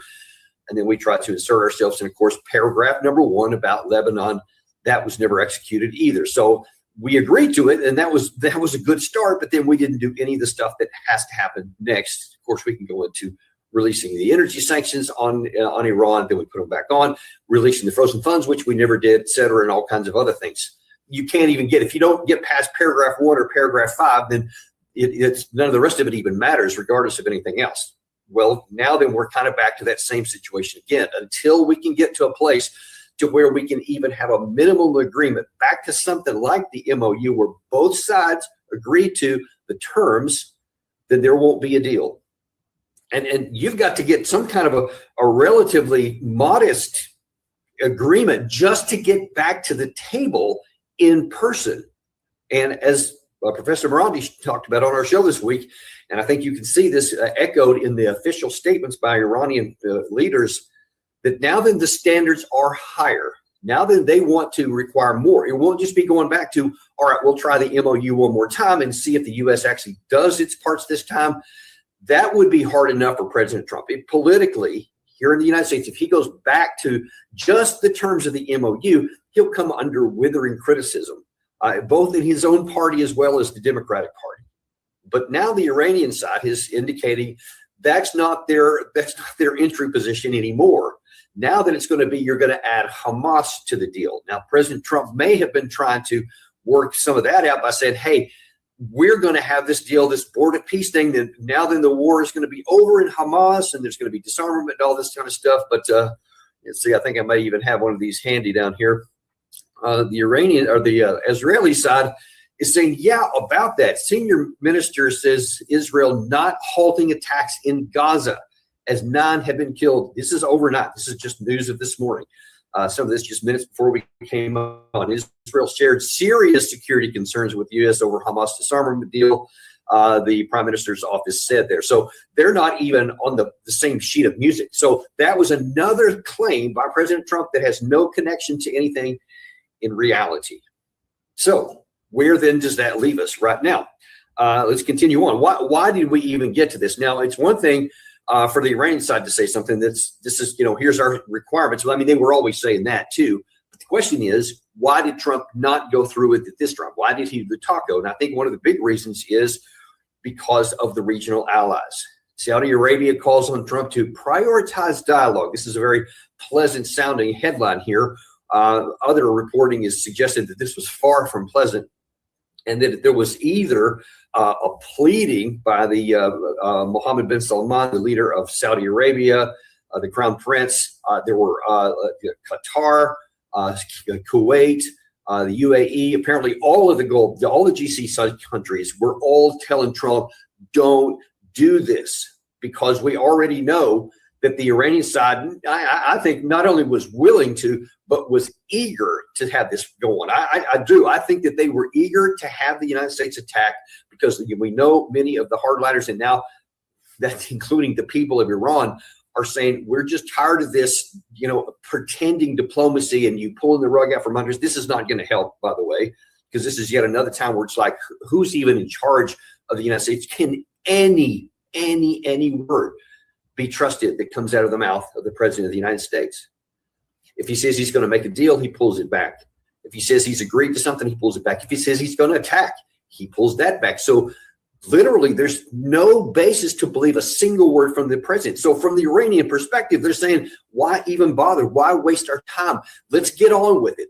Let's have the U.S. attack, and then we'll do our responses. Of course, they very specifically say their response will be if you come and hit our energy sources, our electric generation sources, our water desalination plants, then also we will hit likewise on all your friends in the region. Saudi Arabia, Qatar, Kuwait, Bahrain, UAE, etc. All of these people who know our air defense cannot protect them, cannot protect us. If Iran fires at those targets, they will hit those targets, and there is nothing we can do about it. And as I've been saying all over and over, and as definitely Mohammed bin Salman told President Trump, this would be catastrophic for us. This would set us back years, plural. If you hit, especially depending on which facilities you hit, and especially if it's abroad across the month, so that everybody's going to need the same kind of replacements, the same kind of expertise, and it's just not going to be enough to go around because the global system of oil facilities, either repair or building, is minuscule compared to what that needs. It just doesn't exist. The expertise doesn't exist. The resources don't exist. The repair parts don't exist. I mean, it would take literally years because you would have to fabricate a bunch of things and get experts in large numbers before you could even get that. That's why it would take so long to get all that done. And they were telling President Trump that this is not going to go well for us. It's not going to go well for you. So it looks like belatedly, President Trump acknowledged that. And then, of course, he makes up something that a deal is at hand again. He says that a bunch of times. That's not the only issue that we had. It wasn't just what Mohammed bin Salman said. We showed you yesterday. General Grinkowitz, U.S. European commander, has said we don't have the naval assets to continue protecting Israel from incoming ballistic missiles, and that's also putting the U.S. homeland at risk because we're running low. We're burning through not just our assets, but we're also burning through our soldiers, our sailors, the ships themselves. They are in desperate need of a lot of retraining and repair, and things are just wearing out. And so I think some of the ships have actually had to head out from what was the original force because of maintenance issues. And so that's why he needs another destroyer to bring them back up to what he thinks is a minimum standard. And right now we don't have it. So there is no minimum standard. That's not the only issue. Of course, we've also told you this, that the last weekend, what was allegedly One of the reasons why President Trump didn't strike last weekend after promising to do so was because Vice President J.D. Vance and Chairman of the Joint Chiefs of Staff General Kane warned President Trump that the campaign risked depleting U.S. munitions stockpiles and escalating the conflict further. That was last week. So one has to ask the question, if President Trump recognized a week ago that we had insufficient missiles and none of them have been replaced since that day, why would he have even been at the verge on the threshold of doing it anyway this weekend? And then, of course, now it was this Grinkowicz statement was made. Apparently, that had been made during the week. It just was brought to light at the end of the week. So you had those two issues on top of this. So you had our allies screaming, don't do it. You had our Navy saying we don't have the assets to do it. And then you have our missile forces are also from the vice president and the chairman of the Joint Chiefs telling you we can't do this. So it only makes sense. It's reasonable that President Trump would taco. But the problem is, this is like the fifth time this is happening. Listen, this is already having negative consequences. According to media that I read this morning on the Israeli media, Benjamin Netanyahu is furious about all this because even he is saying, what is going on with President Trump? I mean, he says he's going to do one thing one day. He goes over there, Netanyahu, he has a visit. I'm sure they probably came to some kind of an agreement. That's almost surely what led to President Trump saying he was going to do that this weekend. That was the intention of Netanyahu. And then here comes another taco. So he is furious about it. He says, we don't even know which Trump it is at any one time because even we can't trust his word. So the Iranians don't trust his word, but neither do our allies in Israel. And who else can? I mean, nobody in the region can. Nobody knows what he's doing. And that includes the chairman of the Joint Chiefs of Staff, the vice president, and our military commanders, because they don't even know. And I can tell you also from other sources that I have access to, at the tip of the spear, it's driving our soldiers crazy because they don't even know. They hear we're going to attack. We're getting ready. Okay, we're not going to attack. Actually, we're going to start redeploying. We're going to send oh, wait a minute. No, we're going to deploy some more. They don't even know what's going on in a given day. And the morale is in the tank because of this constant yo-yo. It is so taxing on soldiers, much more than you may think. We're not automatons. We're not robots. We're not an AI that has no emotions and you just type one thing in to do it and type another in to stop and then do it. It doesn't work that way. So you're wearing out our forces. You're wearing out our troops. You're wearing out our ships. You're wearing out our airplanes. You're burning through our ammunition stockpiles. All of those things are going on, and you're also wearing out our reputation. Let me show you what has been reported that is in the Israeli media this morning. This is kind of their version of a cartoon pretending to be like the weather of President Trump. This is kind of how they visualize the taco thing. And I can't read the Hebrew there, but you can kind of look at it. It's reading from right to left. He's saying everything's fine 1 minute, and then all of a sudden there's going to be gloom and doom. Here comes fire and fury, and then no, everything's fine. Then nope, there's going to be a storm, and nope, everything's fine. And you see what I'm saying there? It keeps going over and over. Meanwhile, the Iranian side is also mocking us. One of the officials in Iran this morning through the Fars News Agency, this just came out hours ago, American Mountain has given birth to a mouse once again. And let me just kind of tell you that for our enemies to be saying that shows you they're having more and more contempt because they read the newspaper. They have their own intelligence sources. They get stuff almost certainly from both China and Russia, plus their own. And they have eyes and they can see, and they don't seem to have this, I don't know, this haze, this block, scales, whatever on their eyes. They can see. So they see what it's doing to our troops. They see what it's doing to our missile inventories. They see what it's doing to our ships, to our planes, and to our reputation. They see all that. So they're saying, and they see what's happening in Saudi Arabia and with all of our allies in the region. And they see that everyone's getting sick of us because nobody can trust us. They even see what's happening in Israel, that Israel is even just pulling their hair out, trying to figure out what to do next because no one can trust us. So in that environment, why would they do anything except just sit back and go, yeah, keep flailing like a fish on the water, out of water on the land. Listen, there is, whatever you may hear from President Trump or any of his acolytes on television today, If anybody says anything about negotiations are going to happen, or they want a deal, or they're bagging, just know it is a categorical lie. It is a fantasy that someone wishes would be true, or it's just an intentional lie to deceive you. You're the target of those kinds of statements. Nobody else is. Nobody in the Middle East believes it. None of our allies, none of our adversaries, none of them. Everybody knows it's a lie. And the Iranian side especially. Because just consider this, folks. It would be irrational, illogical to the highest degree for them to agree to anything right now that's going to get President Trump's chestnuts out of the fire. Everything is against President Trump, to include the Strait of Hormuz and oil price and all that. We're going to talk about that in just a minute. But everything is trending against President Trump specifically. So why would the adversary do anything to help him out? They won't. They're not going to do that at all. As a matter of fact, it's only going to make them harden their position. Not only do they have contempt for him because he doesn't keep his word on anything, pro or con, but they also realize that even if he starts making desperate decisions and ends up doing it, it would be to the hardliners especially. They're fine with it. Hear me correctly. They are fine with Trump launching an attack because they know that then that will even further degrade our capability. And then they know that that will then give them justification to hit their regional powers. And then that's going to set the entire region back, and it's going to set them up good for the future. Understand that.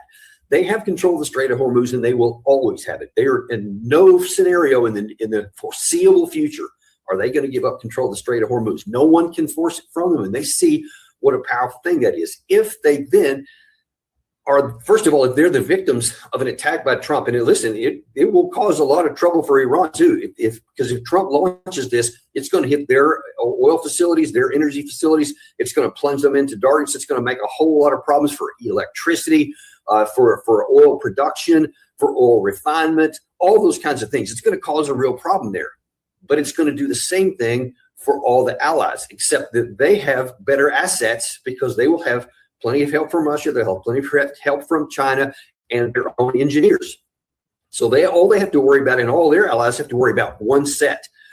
But on the Western side, we've got all of it. Every one of these 5 countries in the GCC, we have to worry about trying to repair all that stuff. The problem is monumental, which means over the medium to long term, Iran will be back up in operation before all of these guys will, and that's going to put them in the driver's seat because everybody in the world will not care about anything about who should or shouldn't be in control of anything. All they're going to have is this thirst for petroleum products, and the first one that can get it on the market, they're going to suck it up, and they don't care where it's going to come from at that point. I promise you.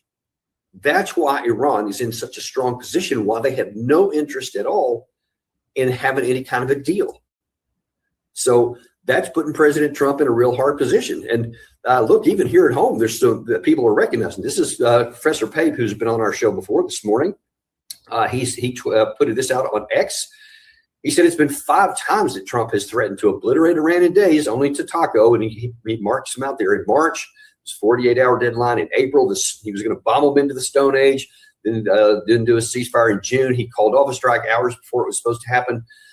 You heard just last weekend he held off on a probable deal, and then here's the one from today, locked and loaded and all this kind of stuff, and he never has. So even the United States is saying, listen, we don't even respect our president because he never tells the truth on these things. And so what does that mean right now? So again, for President Trump, let's go back and look at that opening statement of his. He says that this deal would be the immediate, complete, and total opening of the Strait of Hormuz. But the Iranian side, on the same day, has said that informed sources inside of Iran has denied this claim and emphasized no change has occurred in Iran's policies regarding the strategic waterway of the Strait of Hormuz. Iran has not agreed to reopen the Strait of Hormuz. And then let's take a look at some Kepler data that I pulled out. This is from Marine News Magazine.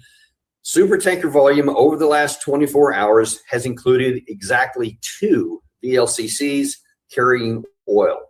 That's about 4 to 4.5 million barrels of oil that have gone through, instead of what the pre-war amount was about 38 to 40 million barrels of oil in a 48-hour period had gone through. About 20 million a day, sometimes 17 million, et cetera. But here you see in 2 days, 4.5 million.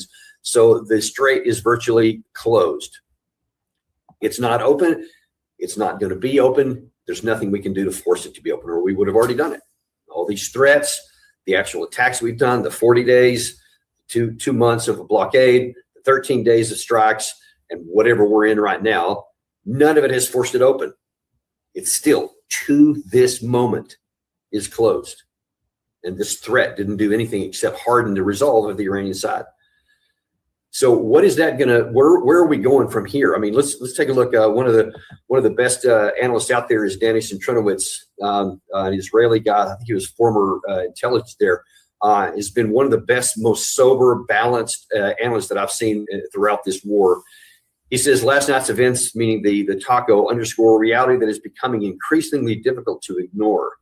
For now, Iran appears to hold a strategic advantage in deterrence. It has succeeded in creating a form of mutual deterrence that is helping shape Washington's calculations. A country that suffered such a devastating blow at the outset of this conflict has, in several important respects, emerged with stronger deterrent leverage.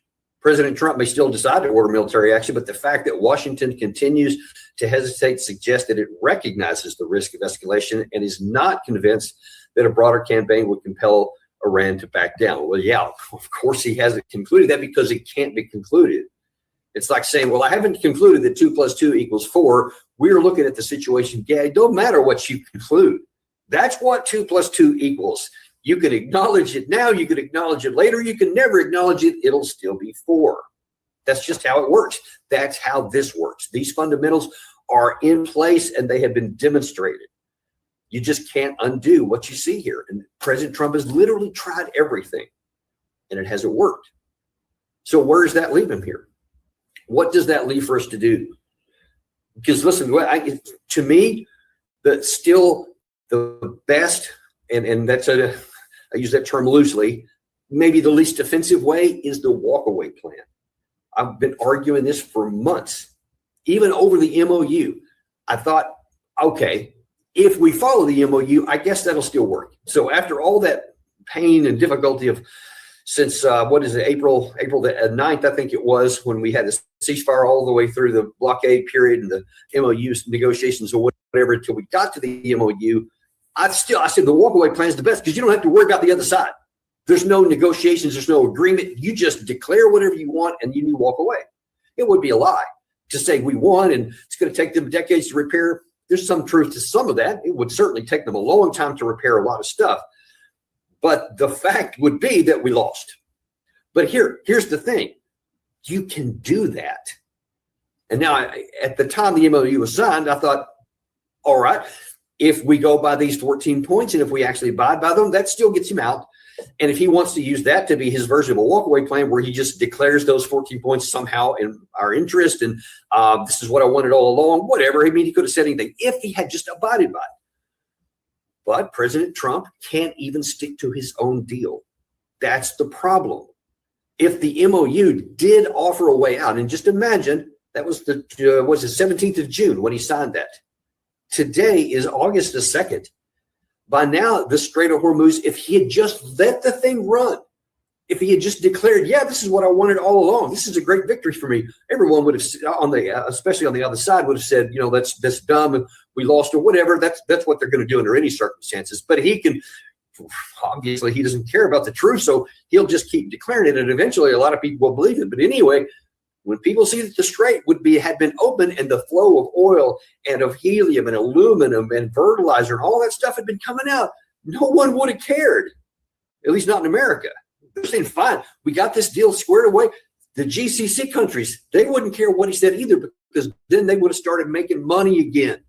They would have started receiving things that they have been blocked off from their ports, things that they need for their country. So everybody would have been, I don't know if happy about it, but they would have been acceptable of it. The Iranian side would have been acceptable of it, but he didn't do it. He let the pressures get to him. We know for sure that people were going behind him and putting pressure on him, saying, no, that's a bad deal. It's awful and whatever. All of these Israelis did, but many in the American side did too. If he does the walkaway plan now, he will still come up with that same kind of pressure. And therein is the problem. Even if tomorrow morning, if Monday morning he has a press conference and says, hey, you know what? decided, I'm just going to declare victory. We have hit these guys so hard for so long. It has caused so much damage. And now that we're going to leave. And by the way, we still have persistent vision on all these nuclear sites. And if they do anything, we're going to, whatever he needs to say to make himself sleep at night, he can say whatever and do it. And then just pick up our forces and leave the area. Take the Navy back home, put it back in port where it can start getting refit, reorganized, and repaired so that our national security can start getting rebuilt. Stop using these stupid missiles, offensive and defensive. Start rebuilding our inventories. That's what we need to do. That's why it's a big win for the United States in this awful situation, which we created. This all is because of the foolish war of choice that we made on 28th of February. So now then, the least offensive way is the walkaway plan I just described there. But listen, even if he does that, he'll come into the same headwinds that he did when he tried the MOU route. You can count on Jack Keane will not be happy. He'll go on Fox News and say so. General Kellogg will say, no, I think that we should go back to the, finish the job kind of thing. Others, obviously Benjamin Netanyahu will go on there, and there'll be no shortage of other people because for whatever reason, you have the owner of Fox News has decided that the war is the only acceptable alternative. So they will be using their platform to put everybody in the world, Jim Carafano, several other folks here, all kinds of. That's the only people they've been putting on there, and I can imagine that President Trump is going to have, girded his loins, so to speak, on the onslaught from his allies to make him want to undo that. And that's just going to be one of the going forward. Because even if he does what I'll call the right thing here, the sane thing for our country, the walk away plan, there will never be a nonstop pressure because there's just going to be too many people that will be gnashing their teeth in hatred of acknowledging that we lost because they can't. If I argue that President Trump has some cognitive problems, these people have some cognitive problems because I get that you want this out of your wickedness and evil and amoral mindset that you don't care who you kill. You don't care what has to happen to get your way. You can't. Even if you're evil and wicked, you've still got to be intelligent to realize that my objective here can't be met because the resources are inadequate. The types of capabilities we have can't solve militarily the defensive problem on the other side. That's just geography, reality. But these people can't seem to do this. They'll keep putting pressure. And because of his track record, he could talk out of even the walkaway plan after he agrees to it, just like he did after agreeing to the MOU, and days later walk that one back too. That's the problem. Even with my recommended solution, President Trump, with pressure, can give in. We'll see what's going to happen here, but that's where we are right now. So we didn't have the outcome that I was greatly worried about this weekend, so I'm thankful for that. But everybody needs to understand that we're not out of the woods by any stretch of the imagination. We just got a reprieve today. We'll see how this ends up going.